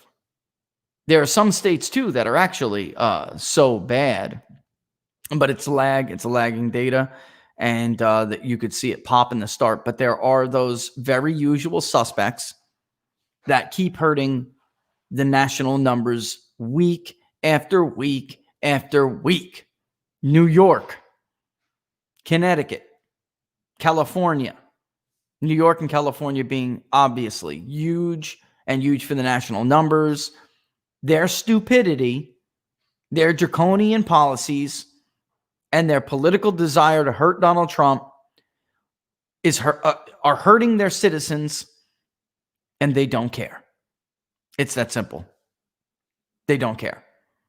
Cuomo just on Monday ranted and raved about how he was the best, the gold standard, and we're now he was the best at killing people, particularly old people in nursing homes. It pisses me off. And then you have that compounded with the riots, of course. That doesn't help. Look at New York City. Talking to people from New York City, what a shame. Family members, residents, they say Manhattan is done. It's never coming back. landmark hotels are being used now as homeless shelters. We were just talking, the old neighborhood, one of the trattorias that was a landmark in the neighborhood. They're gone. They're done. I mean, it's heartbreaking. And then, I mean, we're even told we don't know how long Macy's is going to last. Could you imagine, folks, a New York City during the holidays without a Macy's Day Parade or without Santa? I mean, this is the joy they're freaking sucking out of this society. Vampires, bloodsuckers. But there's reasons why. Well, you got to beat Donald Trump. Well, you got to take out. That's the reason, Laura. You got to, their big, just the way that their big population centers disproportionately impact the popular vote and the national polling, juxtaposed to the electoral college, just it's the same way they impact the economic indicators. They're killing us. They're killing us. All right, let's get to some questions. Go ahead. Questions. Nighthawk 74. Potentially quick question. What do you think of Trump campaigning in Scranton, PA, ahead of Joe Biden's acceptance speech? I think it's beautiful. This is what he's got to do because 3 days, buddy, and you didn't hear a word about Scranton or what he's done for Scranton. I mean, Joe Biden is not from Pennsylvania. I mean, he is, but he is this idea that he was from, like, they call it Biden town, and he was going to pull back these working class voters. I find it a total joke. The polling is not bearing it out. He's not making gains there. He is making gains in suburbs that are Republican suburbs or used to be Republican suburbs. Of course, we've gone over this before too. They're not really anymore because they have demographically changed. So it's not like you're seeing that. It's not the totality of the problem for Republicans is not simply that, the picturesque of that white suburban woman, voting for Democrats. That is not the totality of the picture. It is that neighborhood doesn't look the same it did when John McCain ran for president, when Mitt Romney ran for president. All right. So it's brilliant because even though Democrats have made gains in the areas that we're just talking about, they have lost and slipped further in those working class neighborhoods like Scranton.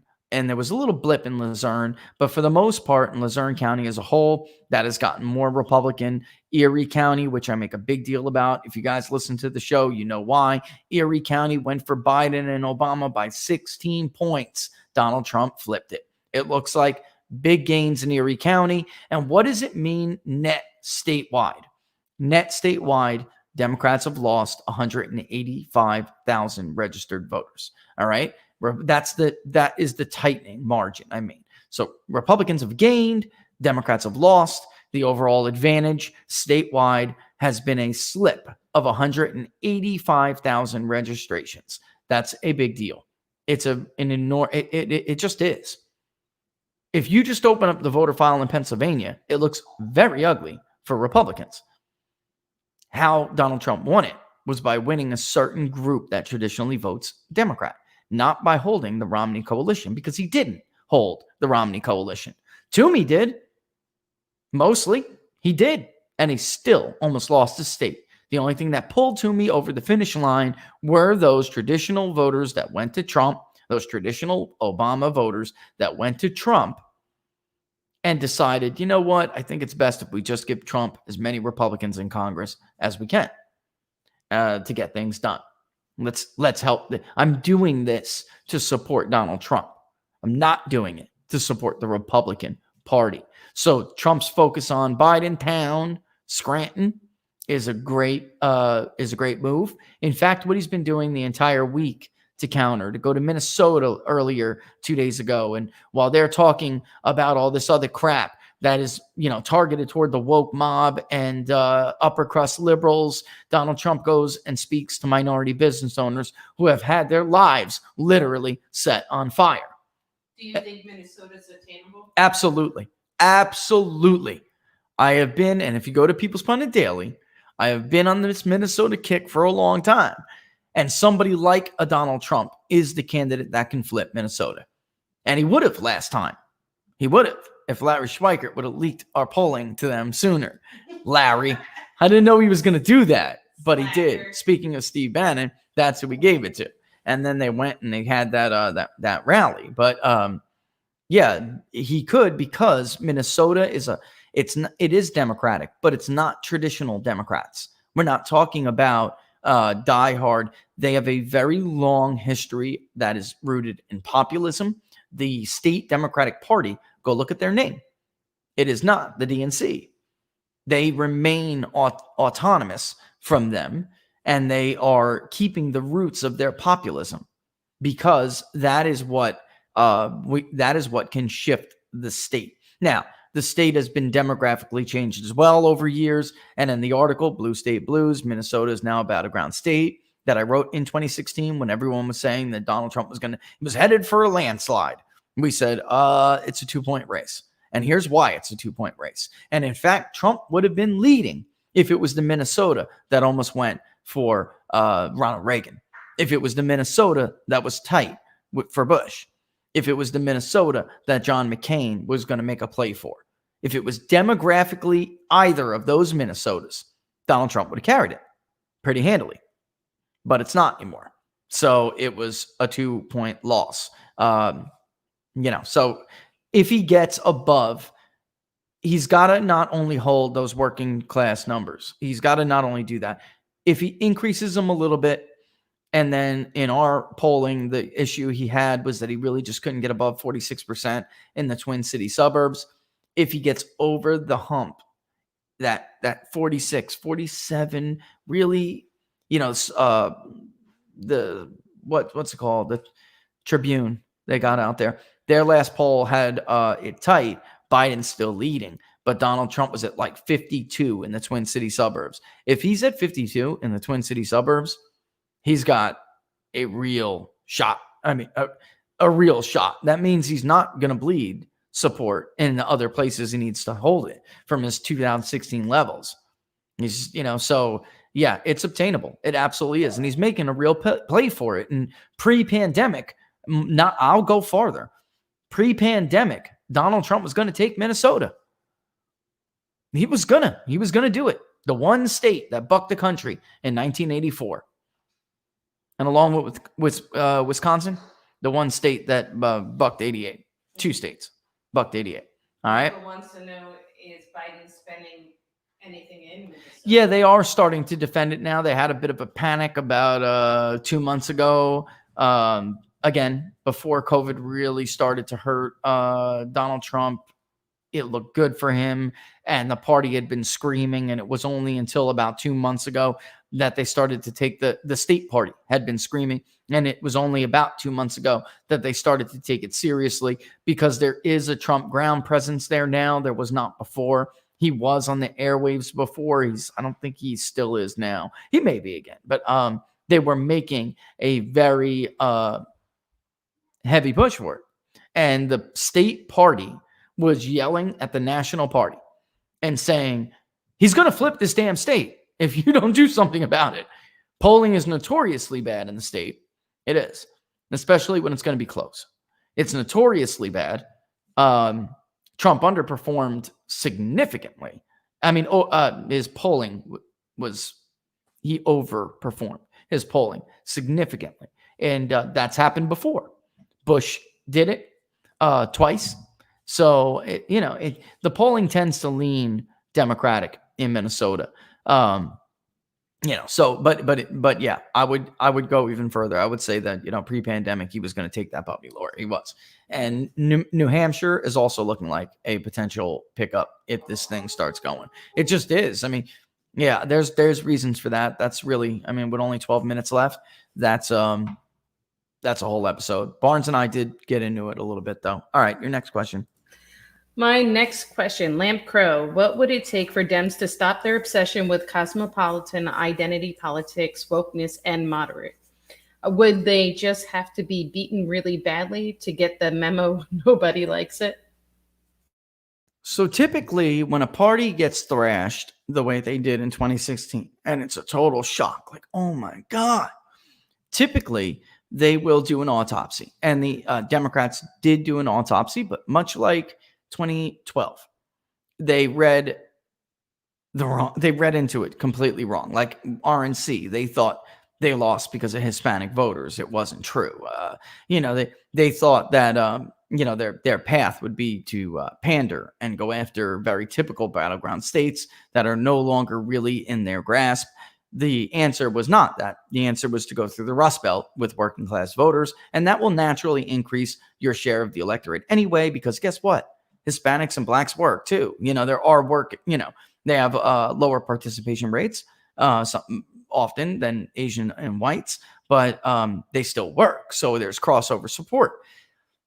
Democrats they actually got the right memo and then read it the wrong way. It's like it was really amazing. And then what happened is in 2018 they got affirmation bias. So every election forecaster who is being honest will tell you that a midterm election far often does not predict anything about the subsequent presidential cycle. So, and that is especially true of a first-term incumbent midterm, all right? Meaning it is the first midterm for a president who just won an election. They are often bloody for the first-term president. And yet the media, and this is that talk about the suburbs. Those suburbs swing, folks. Those voters swing. They are the swing vote. What you're hearing now is less political analysis and really part of the massive social desirability bias campaign. So what they're telling those voters, because they are the most impressionable and the most influential to social biases, what they're telling them is there's something wrong with you if you don't continue to vote Democrat. They know damn well that Republicans won those burbs in 2010 too, but got their butts kicked in 2012. All right. And they did, great among some voters in 2014, but that's not what gave them Donald Trump, the White House. That's not what gave Donald Trump. That's not the same coalition that handed Trump the White House and saved the Senate for Republicans. They know that. They're just liars. And it's social desirability bias. All right. So, does that fully answer it, or is it a little bit more? I guess so. If not, they'll complain. Yeah, yeah. If it is, and you got a follow up or something, then shoot it in there. I'll circle back to it. But let me just say, I don't know, because usually when they lose, they do that, but they haven't done that. And I think if they lose this time, you can hear it from. Look, you don't have to take my word for it. Hillary Clinton. We played you her speech before. She told you what it's going to mean to her. They stole it. We didn't really lose, just like 2016. The traitor colluded with Russia. Now he's rigging the post office. This is crazy. This is nuts. And I mean it in the true sense of the word nuts. They're delusional. They really should just have taken stock with why those voters who backed Obama and Biden on that ticket twice somehow found it in their heart to vote for Scott Walker in Wisconsin for governor, found it in their racist hearts to vote for Donald Trump. If they were really racist, folks, why the hell did they vote for Barack Obama 2 times? It's just crazy. They made a rational policy choice. I have to just say this before the end of the show. I forgot to do this during the DNC thing. I got a hat tip somebody. I got it on Twitter. I got to tell you, I got a Twitchy. I got a hat tip Twitchy for this. Okay. Kamala, there's so many people who were interested in Kamala's speech that they actually had to duplicate people's live streams. They couldn't find 30 people. So they had to get the same woman twice. But wait, there's more. There's another one. But wait, there's more. Look at this. They duplicated the streams of 3 different people. They couldn't even fit this all in one. Like, they couldn't find 30 individual streams of people who are excited about Kamala Harris. This is the stuff we're talking about on Barnes and one of the odds yesterday afternoon with Barnes and Barris. This does not evoke confidence. This does not evoke enthusiasm. This is the bad Zoom show of the 30-year-old liberal. I mean, that not there because of merit, but because of station. And this is what you just get out of it. It's like, but what's so sad mediocrity at best. is the fact that they think they're so dumb not to notice there's a repetitive pattern, like play matching the person. That's right. They do. They think you're so stupid. I can match them. Until you get into this world, you really don't know how much contempt people in media and that whole alliance, the Democratic Party and what we collectively call the big media hate machine. Okay. Don't forget to tag it on Twitter, big media hate machine and media handicap. That's not bias, folks. That's a handicap. Like, you have to play the 9 ball with somebody who's better than you. So they give you the 3 or the 6. The media gives the Democrats the 6 ball. That's what they do. That's their job. They're the big media hate machine and handicap. Media handicap. Don't forget to tag. Don't forget to tag. They do think you're stupid. They absolutely loathe the people of this country. I had to take Laura with me on a couple of things to really show her when like you're not listening. How they talk, had their face. They hate you. They hate your damn guts. They hate this country. They will not stand for the national anthem unless it's for some promotional show like the DNC. Because they want to pretend like Donna Brazile. God bless America. Yeah. Donna Brazil's so full of crap. You're going to feed debate questions again to somebody, Donna? I mean, first of all, Fox should be ashamed of themselves. They trashed CNN for hiring that woman and not immediately firing her once that became public knowledge. Thanks to Julian Assange, by the way. We never would have heard about that. Then they hire her. Why? For debate money. Because they want to get back in with the club. So they're kowtowing to the DNC the best they can. And Donna Brazile is actually a very well-liked person. All right, that is true. Yeah, they don't pledge allegiance to God. They don't. They hate it. Lee Greenwood comes out and sings for an event, folks. They go, right, Laura? I'm going to hear this song. They hate the country. Tucker Carlson is not lying to you. They freaking hate it. They hate America. They hate the ceremony and the traditions that, celebrate the country. They can't stand it. And they can't stand you, by the way. Their hatred of Donald Trump is really a reflection of how much they hate you. Let's get some more questions. Time. I reclaim my time. So now you got to go over. Sorry. Sybil wants to know, does Warren have any culpability for being a Black Lives Matter supporter in violence? In what? Like, does she have any culpability because she was a Black Lives Matter supporter? Nope. I mean, they are held to a totally different standard. Folks, do we have the clip? We don't have the clip, do we? She was on the Native American panel. Oh, God. I'm not kidding you. I know, because I know a lot of you guys just couldn't stomach it and watch it. And frankly, I mean, nobody's watching this thing. Nobody is watching, except for woke liberals in San Francisco, in New York City. That's it, and the ratings bear that out. It's not my opinion. The ratings bear it out. They're down like 40%. It's abysmal. And they really put this woman on a panel and for Native Americans after even the Washington Post. Because the Washington Post, it's not like they were trying to help. They just didn't think Warren was the stronger candidate. It's not like they were doing their jobs and being legitimate journalists. Like when they got that application that listed her as Native American, they weren't doing that because they're journalists. They were doing that because they thought she was a weak candidate and Donald Trump was going to kill her. So they wanted her off the field and out of the way. Now though that's all over and the enemy is Donald Trump, there is no culpability for anything, for anybody. They're all going to be on board, united against Donald Trump. They're not united for anything or for anyone. They're just united against somebody. Tell you what, Laura, it's the first convention I've ever seen where they're not asking voters to make a rational policy choice. What do I mean by that? I will make your life better. Vote for me. Here's how I'm going to do it. It's incredible. It's sad. All right. So Michael Thomas wants to know about the I always say this wrong. Reuters poll. They had Biden up like Reuters. That's right. Sorry. Thank you. Reuters. They had Biden up like 56-42 a few weeks ago. And yesterday it's suddenly Biden 48-40. What kind of crap is that? It's crap. You got to go to the bathroom soon. It's the time for your morning constitution. Use it to wipe your... Right. Look, they've been wrong on every major race.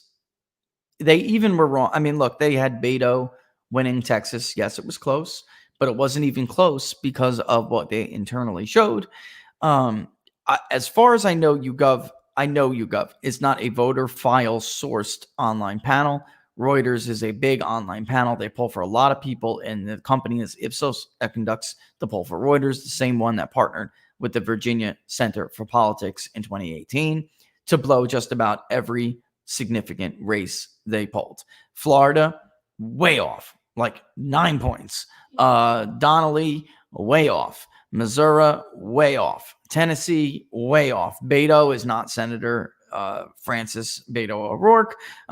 He is not. Ted Cruz won. He won by like a little under 3, but he won. That was supposed to be Beto by 2 or Beto by 3. So a 5-6 point miss. That at least is understandable. But Reuters has some really ridiculous samples.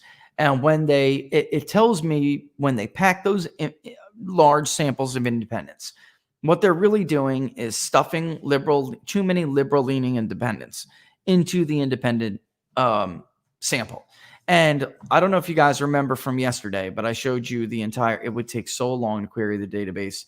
All right, so what I showed people yesterday toward the end of the show on what are the odds, that was the National Voter File Database. Oh, you know what? I could pull it up in Google Docs real quick. I can answer his question pretty well, okay? You will see why doing that is just not good. Because if you look at the actual voter file, even when we get very liberal, very generous to them, those independents tend to lean more towards Republicans anyway. How do we know? Because we know their vote history. They vote in Republican primaries, right? More than they vote in Democratic primaries. We cross them with contributor databases. They support more right-leaning causes when they give their money and open their wallet. So it's really always a matter of who's going to show up. And what they're trying to tell us with who's going to show up is that there are most independents, there's going to be a huge turnout for them, but only the liberal-leaning ones, okay? That's what they're telling us. That's the National Voter File Database. When you include known registrations and inferred registrations, Democrat 36, Republicans 32, Independents 32. You may take note of the number there. That's 188 million voters. Over. There are 214 million records in a voter file. But when you remove deceased and people who have a change of address flag, that'll get you around where I'm at now, a little bit close. And then really, there are other screens like duplicate records that are in multiple households. There's just a ton of different ways. That's why the actual voting electorate in 2012, it was 120 plus million. Donald Trump increased voter turnout. It was 137 in 2016. And of course, 2008 was a huge turnout. Some of these media polls, I'm not joking, some of these media polls are projecting electorates that we would never see in the history of the country. Like 50 million more voters are going to show up, folks. And even if that was true, where is it? Right? That's independent as an actual independent, like the vote, like the party designation, like in Florida. We have the independent designation because it's a party, not that you're independent. That's why you have to look at N is nuns. That's that brown line. When we put together I and N and even a lot of these other third parties, they lean Republican. Not by much, but they lean Republican. They're trying to convince you that these voters are going to disproportionately come out in favor of Democrats. Their leaners are going to come out, but the Republican ones are not. And then when that independent sample from Reuters goes back down toward reality, they beef up their Democrat numbers and the Republican shrinks And then they'll show you Trump is carrying independents by like 5 points. Well, that's what Trump carried independents by in 2016, folks, just to let you know. All right. So I hope that answers your question.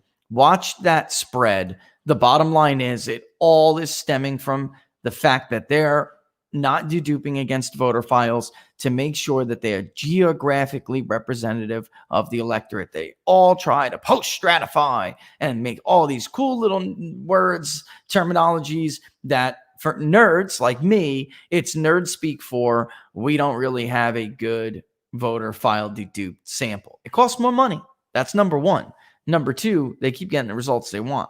Let me tell you, if they were truly embarrassed about all of these misses, they would do something about it, but they're not going to. All right. So next question before we kick rocks there, love. No, you promised me a few more questions the other day because you took a shorter time. So all right. How about two? Because it is our special day, and it is it's our special day, and that's and then of course there is that other matter I have to take care. How many? What's your opening bit? 4?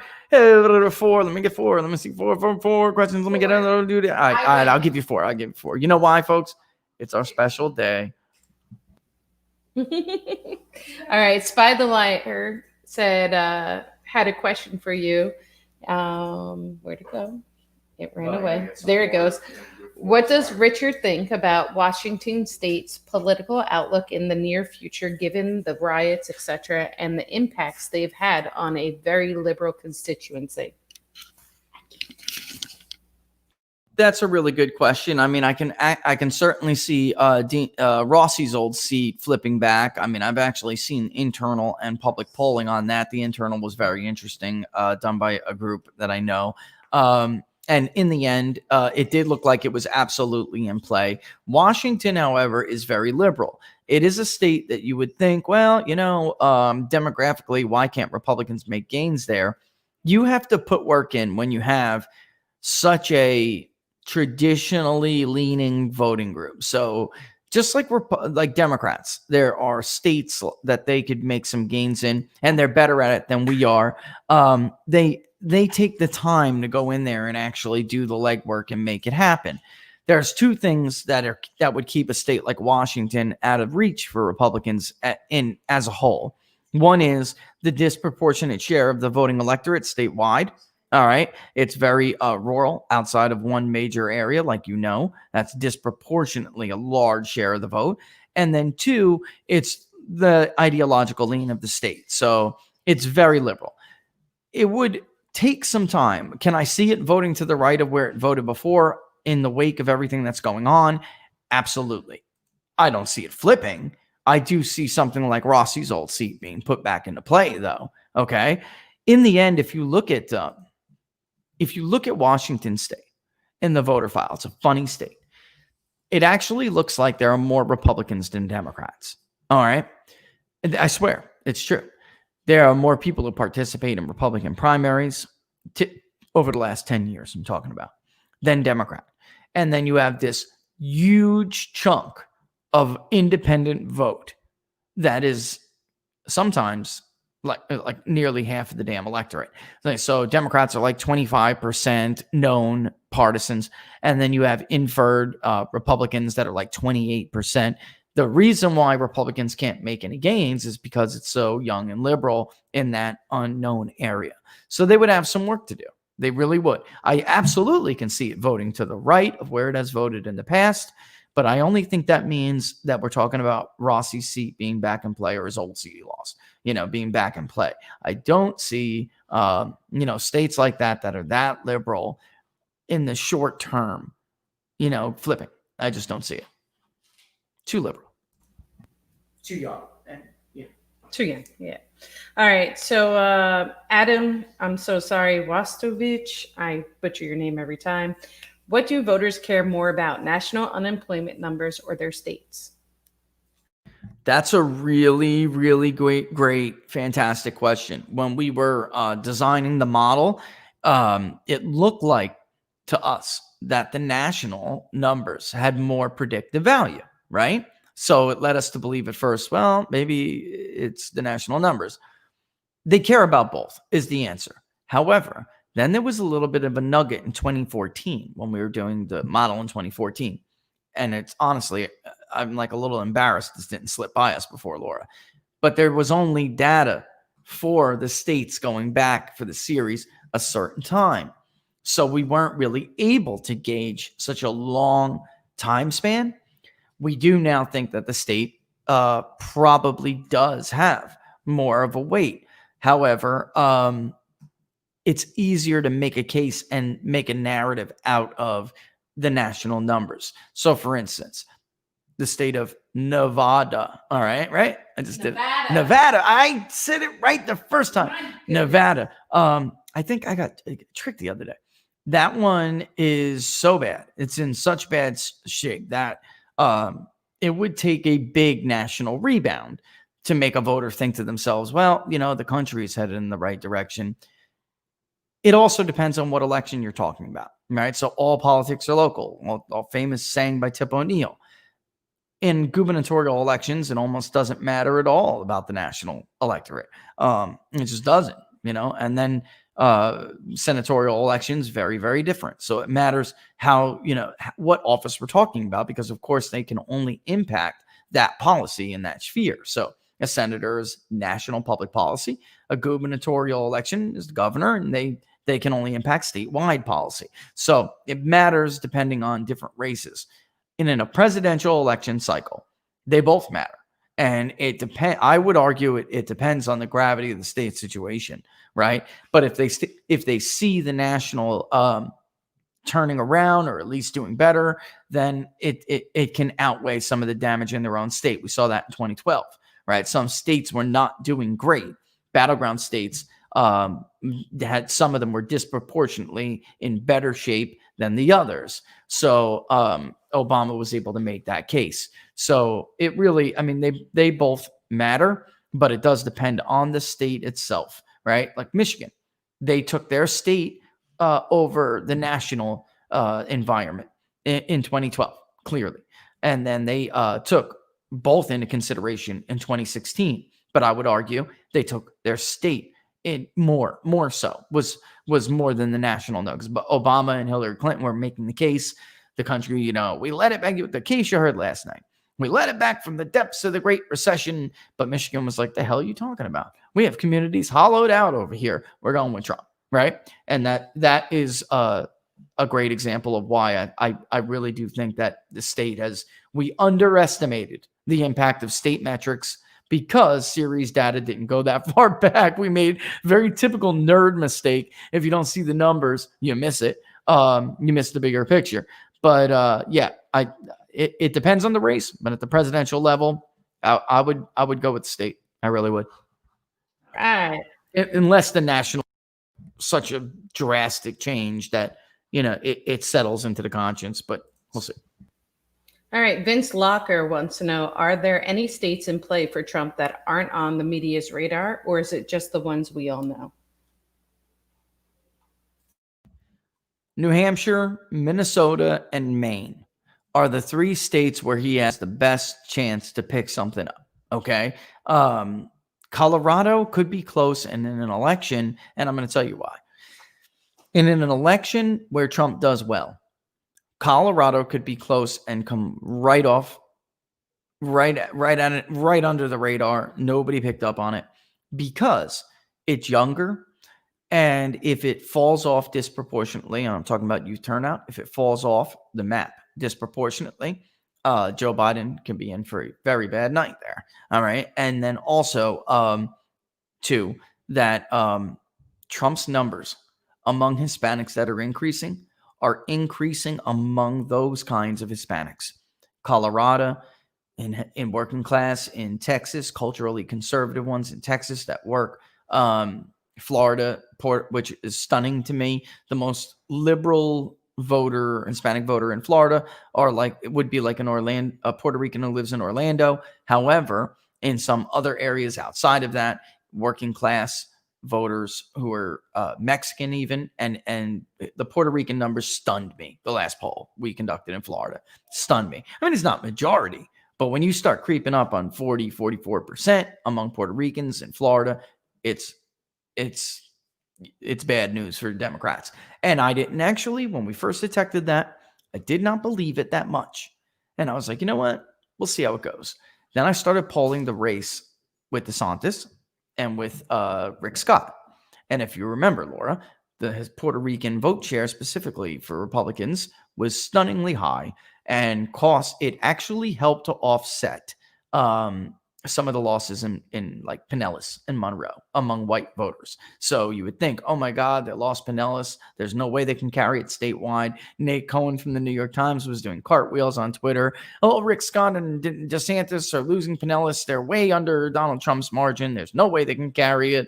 That was not true, because they did better among Hispanics in the I-4 corridor, and Collier County came out gangbuster and helped offset that. And they always also declare victory before Bay County ever comes in, and that's like a net 30,000 to 50,000 votes, so they celebrated too early, so I hope that answers that. But yeah, Colorado would be one of the last. I really think it's going to be working class, and they're mostly in. And then, Connecticut, Laura, is a whole new story, but Republicans can carry Connecticut if they were to make an actual real long-term effort at it. Connecticut would be a Republican state, and they are the wheel, man. All right. Lamp wants to know, this is a unique question. At what point do campaign attacks become defamation? For instance, Susan Collins is pretty much being painted as an anti-Semitic, killing chickens, and personally plotting to kill the post office. Yeah, what they're doing to Susan Collins is a disgrace, but they have protected themselves on the political battlefield. They have, these people, these scumbags, they don't do anything to help you or me, but they can't come to an agreement for jack. They can't extend unemployment benefits in a bipartisan fashion. The president's got to do it by executive order. Not that I even support that, as you folks know, I don't. But, all this crap. But they can come together to make sure that they can't be sued for smearing somebody, whether it's in a campaign ad, on the floor of the U.S. Senate, on the floor of the House. They have all of these protections. If you watch, do you watch What Are the Odds? If you do, Wednesdays, 2 p.m., What Are the Odds? I would love to hear Barnes answer that question, because he's a lawyer and he will tell you all about the legal aspects to it. But the short answer is these SOBs protect themselves and allow them, and have created a structure and an environment that allows them to basically get away with moral murder. And we would never be able to, but there's nothing she can do but fight back. It's horrible. All right. Bryce Patel wants to know, what is the best poll and why? Me. That's a simple one. Look, I think a lot of people out there try to do their best. And the people that I will tell you that I think are honest, whether they're going to be right or wrong, I think they're honest. And some of them have been good and some of them haven't been. Spencer at Emerson College, as far as university polling goes, he's an honest man. He is I'm telling you, he's a good person. And he tries his best to some fault, because he knows, and I know, that no electorate is ever going to look the same as it did the year before, 2 years or 4 years. But because he doesn't want to be seen as putting his thumb on the scale like some of the other ones do out there, he'll wait exit polls, 2 exit polls. And he did it in 2016. If you look, though, inside of Emerson's polling, you would see that actually he was quite right in a lot of areas. He just got the electorate projection wrong, but he did that on purpose. He didn't want to try to project the electorate. I have a different philosophy. That's half of the job. You've got to project the electorate. That is half of the damn job. Robert Cahaley at Trafalgar, I think he's doing things that we have similar philosophies. You cannot poll in this era random digital dial like Quinnipiac continues to do and others continue to do. It has to be voter file based. It has to be based on reality. You at least have to try to reach people that damn well you're not going to reach with a particular data collection mode. So, for instance, if you live poll, you're going to miss a lot of conservatives. They don't like to talk on the phone. You'll get that academic who wants to blow your ear off about his opinion for 20 minutes. You'll get that metro person. But for the most part, especially working class conservatives, they do not have 20 minutes to talk to a live interviewer. And even if they did, they wouldn't want to waste it on a live interviewer. Even if they are extremely supportive of a candidate, they just don't do it. All right. And then also, I mean, there's a couple of them out there. There really are. I mean, I can give you some to stay away from too. Like, I don't like to professionally smear people. I'm not going to do to them what they have done to me. You know, in the past, I'm just not going to sink to their level. But I do make certain exceptions, although I don't go as far.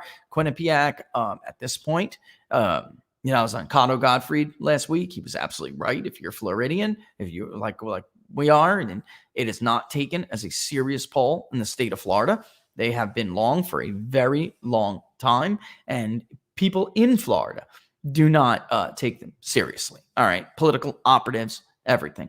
They don't know what they're doing, and they should stop polling the state and get a grip on it. Monmouth polling has not been very good. I know all like the A+ from the Schmear Merchant have not been good. I mean, the most highly rated pollster, Marist, they got nothing right. I mean, Claire McCaskill would still be senator of Missouri if they were accurate. All right. I mean, it's just the proof is in the pudding, folks. The proof is in the pudding. All right. Yeah, but I mean, I would say, with Robert at Trafalgar is at least trying to identify the people who are often not honest. He knows, like I know, he goes through the voter file at the end. Who did we talk to? He knows how some people are skeptical. Some people lie. Some people are afraid. It's a totally different world than it used to be. I also have to give credit to Nate Cohen, even though I think he's wrong. I have to give credit to him for being transparent. At least he's showing you what he's doing. Whether or not I agree with it is irrelevant. The answer to this problem we have in this industry is sunlight, just like the answer to distrust in every area of life is sunlight and transparency. And at least he's trying to do that. All right. But if you were to ask me about specific polls, especially in the most important thing right now, we're still early. We are still early. They have very little predictive value, especially in the modern era. All right. All right. Chillin' Low wants to know, is it possible for Trump to act more presidential without losing support or enthusiasm from his hard base that sees him as more of a cultural warrior than a president? Yeah, absolutely. There have been, the NASA speech. When I criticize Trump over certain things, and I do, for people who follow me, that. I am not saying turn into Mitt Romney, or because you will, the danger is losing your authenticity. Okay. What I am saying is the NASA Donald Trump. Okay. The Donald Trump at Gettysburg in 2016 still looked presidential. The Donald Trump, what was the one, Laura? I was like, this was the best Donald Trump speech. I think it was the NASA one. That would be the one I would point. It was that NASA speech. No, you also like the one with the college. What was it? But it was generally that attitude. Whatever it was must generally have been that attitude, right? And he can do that and not turn off his base still, because ultimately during a speech like that, he was talking about those cultural issues. And Donald Trump is his best when he's a cheerleader for America, which he does the best. He's at his worst when, let me give you an example. Nobody can tell me about this. I do this better than anybody. That stuff, certain people can't stand. You might find it hilarious, and I do, I'll be honest. But, and the NASA speech was it. That was it. I mean, if I could take that Donald Trump, and just put him in a bottle and take him out there in every appearance, you're looking at like mid 3 electoral votes, during a year, during a season like this. Is very hard for anybody who's a Republican to get over, 312, 330. It's just difficult. But yeah, I would take that Donald Trump, put him in a bottle. That's the one. Where he's at his worst too is when he says something like, and I know some of this stuff is strategic, but one of the very few things that hurt him was the con thing. I know that some people would disagree with that, but you saw it. It hurt him. Only temporarily. But don't get rid of the tough guy attitude. Don't get rid of it. The New Bern Donald Trump was a rock star. The Louisiana Donald Trump was a rock star. Sometimes he just has to learn, and Joe Biden is trying to steal this from him. You can see it during the convention. Joe Biden is the great comforter, right? Donald Trump is a great comforter, person to person and community to president. So like when he came to New Bern after Hurricane Florence, all right, they loved him. They thought he was fantastic. When he went to Louisiana after the storm, that kind of a Donald Trump. And even when he came to Florida after Hurricane Irma, a little bit later, but he still did, that kind of Donald Trump.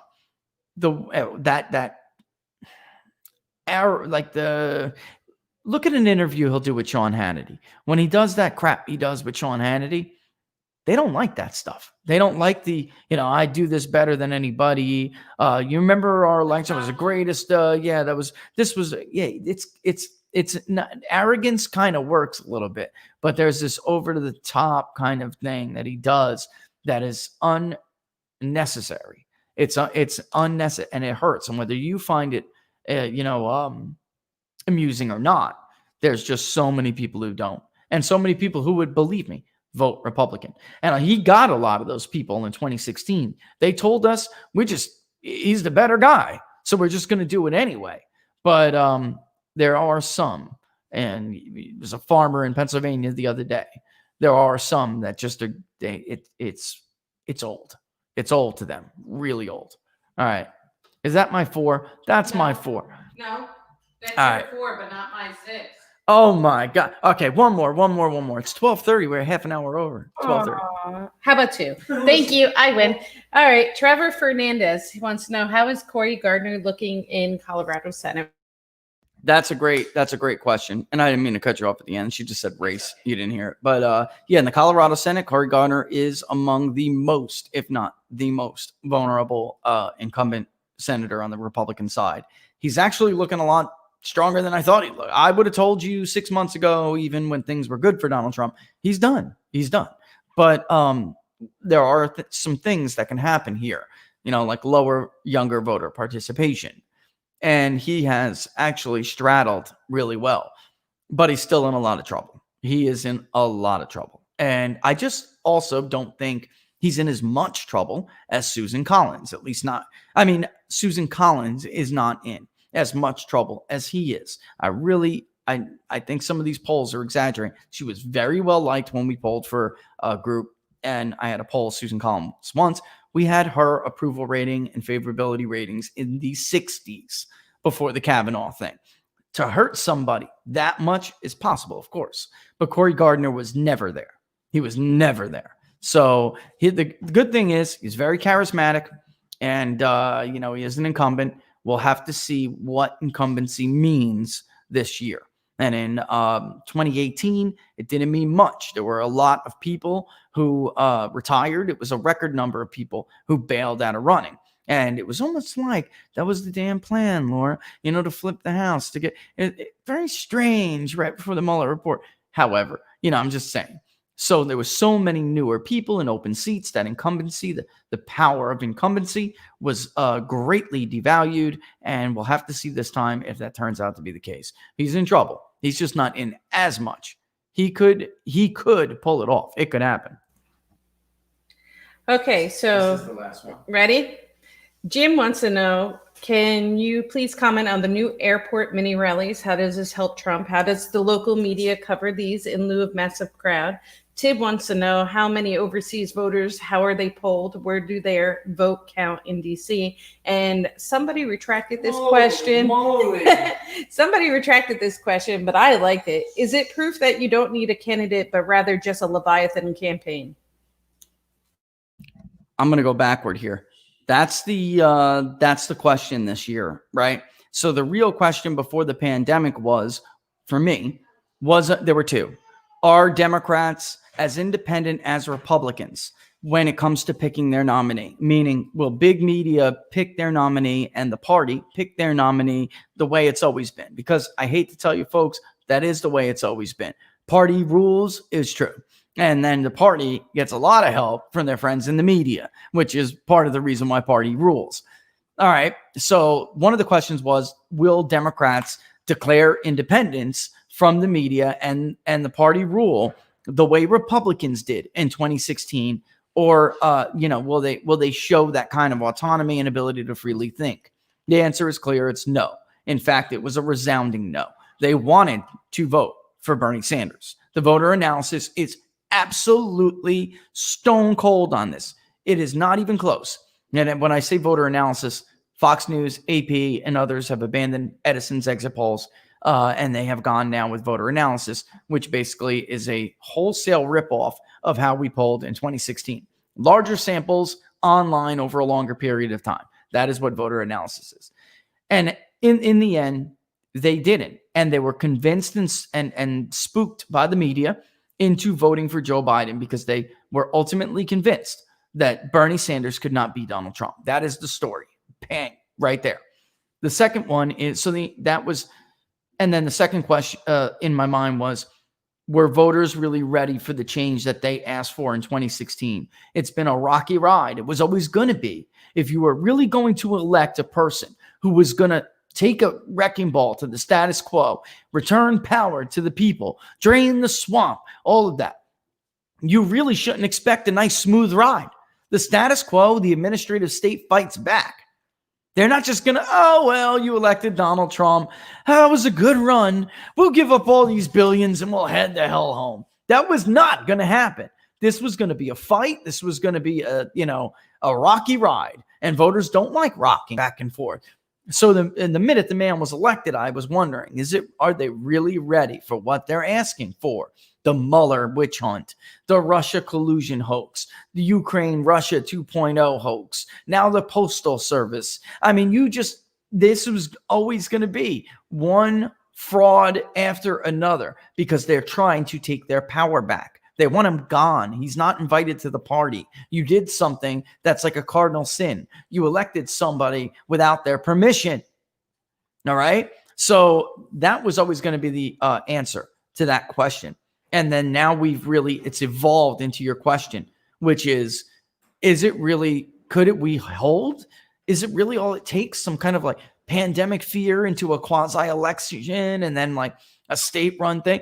That's what, I can't answer that yet. I need to know at the end of the campaign, we'll have to be able to look back like all sophologists do.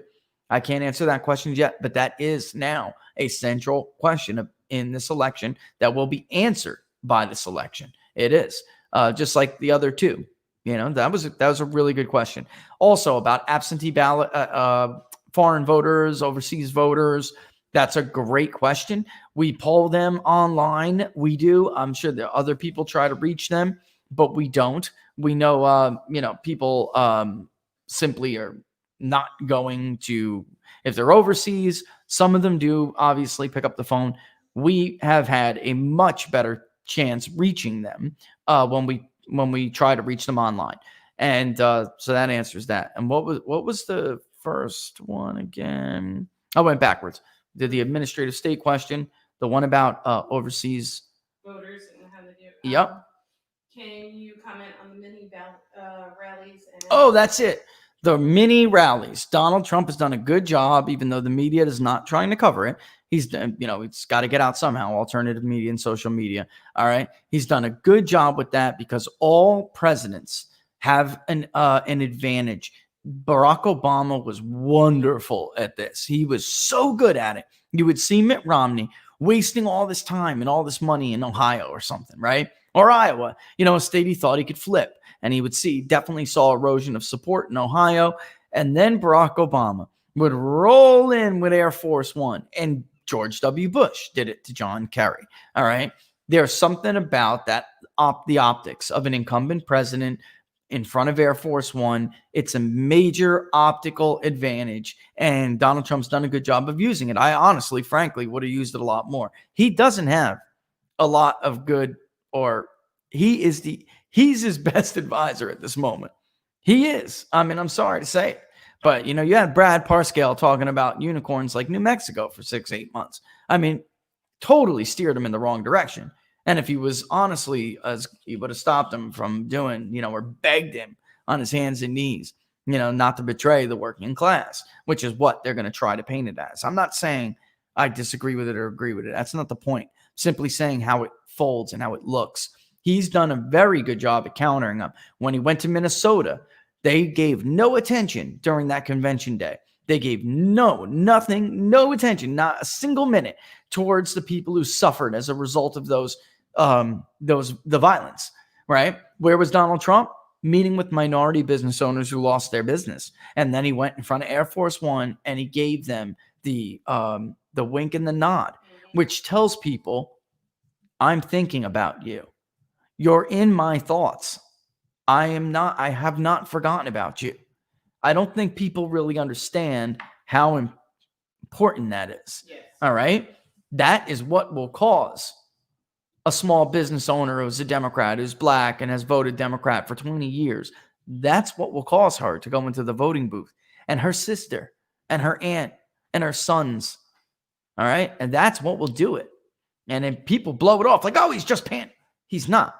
That he's being a comforter in chief behind closed doors. And then in front of the camera, he's telling them that wasn't BS. I remember you. I will remember you. We're going to try to help them. All right. So it was very good. It was. But do it more is my point. And hold these things. The media is not, to answer part of that question, the local media especially. They have gotten, they're getting as bad as the national media. They used to just cover these things, and that's free and clear of any editorial BS, and they would just cover these things. He has to do this, and he's got to keep up the rally, even though it may be something that's a smaller kind of venue. He could do it outside with Air Force One behind him on a runway. All right, because it's still going to get on social media. It's still going to get into the local paper, even if CNN ignores it. And by the way, we get this in polling time after time after time. People trust local news way more than they trust national news. All right, so that was a good story. The answer is, though, he's doing a good job. Do it more. All right. I forgot Lisa's question. Do you think RNC will outperform the DNC? Do you think they'll speak? Is that Lisa's question? Okay, yeah. I think I do, or at least Trump's night will. I mean, the Republicans do not have to put on such an abysmal, horrible show like the Democrats did. And if they planned on doing so, you better get logistics in there now, stat, and fix that crap, because this was a nightmare.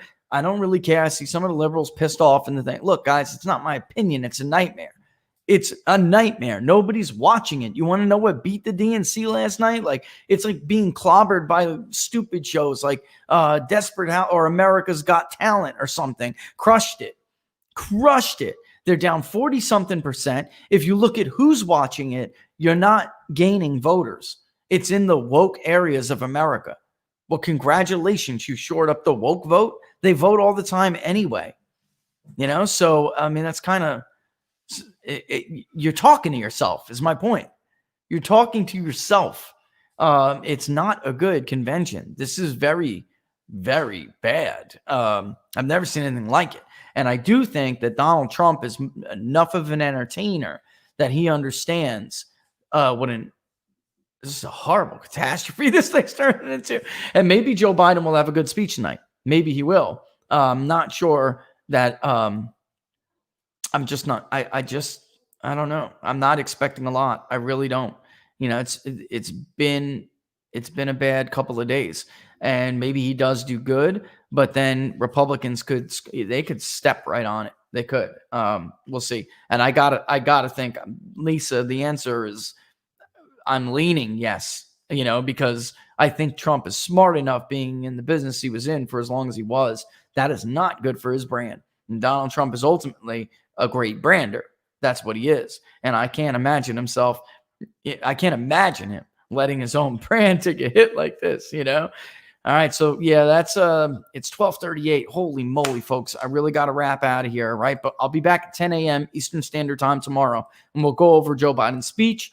We'll wrap up what happened with the Pan-Democrats. The Pan-Democrats. We'll wrap up. Look, they did it to themselves. That's the convention they wanted to have. We'll wrap up convention coverage. We'll talk about whatever latest polls are going on. We also got some economic indicators. Did a little bit today. But we'll, of course, tomorrow's Freewheeling Friday. So A lot more questions. So the Nazi is going to keep probably an hour to herself, right? All right, but don't forget, 10 a.m. Eastern Standard Time. Don't forget to like the page on Facebook, okay? Don't forget to subscribe to People's Pundit Daily on YouTube. You guys are doing a great job with that. Share or what. And if you want to support the show, ultimately the best way to do that is to subscribe to People's Pundit Daily. Get some data for your dollar. I like that some people contribute, but I'd much rather you get some data for your dollar, okay? And you can do that by going to ppdnews.us/subscribe. ppdnews.us/subscribe. I cannot promise you that we will cover everything because we are not CNN or a major media outlet, like a corporate media outlet. But I can promise you what we do cover, we will cover more accurately with greater and better context and more consistently. All right. We're a data journalism website. Records matter. Palace intrigue does not matter. That's not what we do. All right. And for those of you who have done so, thank you, because there's clearly, like I say, there's clearly a boost in it since we started the show. We love you for it. And you're gonna help us out grow this platform already a little quicker than I thought. If you see the media trying to cause a division in this country, tag it with big media hate machine. If you see overt bias that really isn't bias, it's like ideological corruption, tag it with media handicap. We had big media hate machine going the other day, and then they killed it. It was, but we can absolutely do it. Big media hate machine. These are the primary jobs of corporate U.S. media. They are not to report the news. It is to be the single largest driver of division and hatred in this country. So we are at each other's throats and we don't turn and look at what they are collectively screwing us over. Okay? And then the other job is to give their preferred political party a handicap. All right? Just like a handicap in 9-ball and pool. If you guys are pool players, it's like politics is a game of 9-ball. And they have to give the Democrats the 3. In this election, they're giving them the 6. All right? That is what they do. Big media hate machine, media handicap. All right? So again, folks, thanks for watching. Inside the Numbers with the People's Pundit. I'm the People's Pundit. You guys can follow me on Twitter right there at Peoples_Pundit and follow PPD at PPD News. We'll be back tomorrow, 10 a.m. Eastern Standard Time. Thanks for watching, folks. Love you. All the best.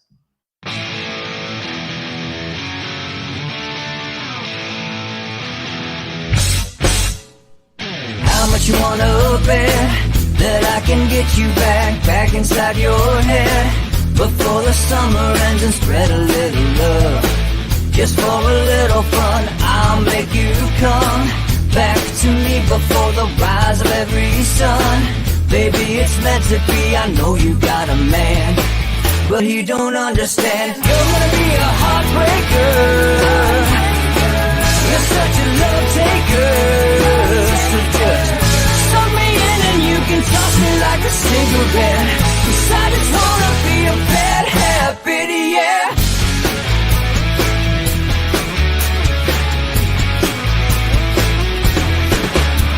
There's rhythm in our love, it's impressive, excessive.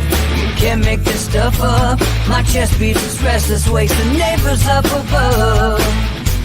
Yeah, baby, come and show me love. Baby, come and show me love. Because you're gonna be a heartbreaker.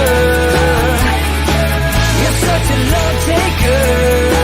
So just suck me in and you can toss me like a cigarette. 'Cause I just wanna be a bad habit, yeah.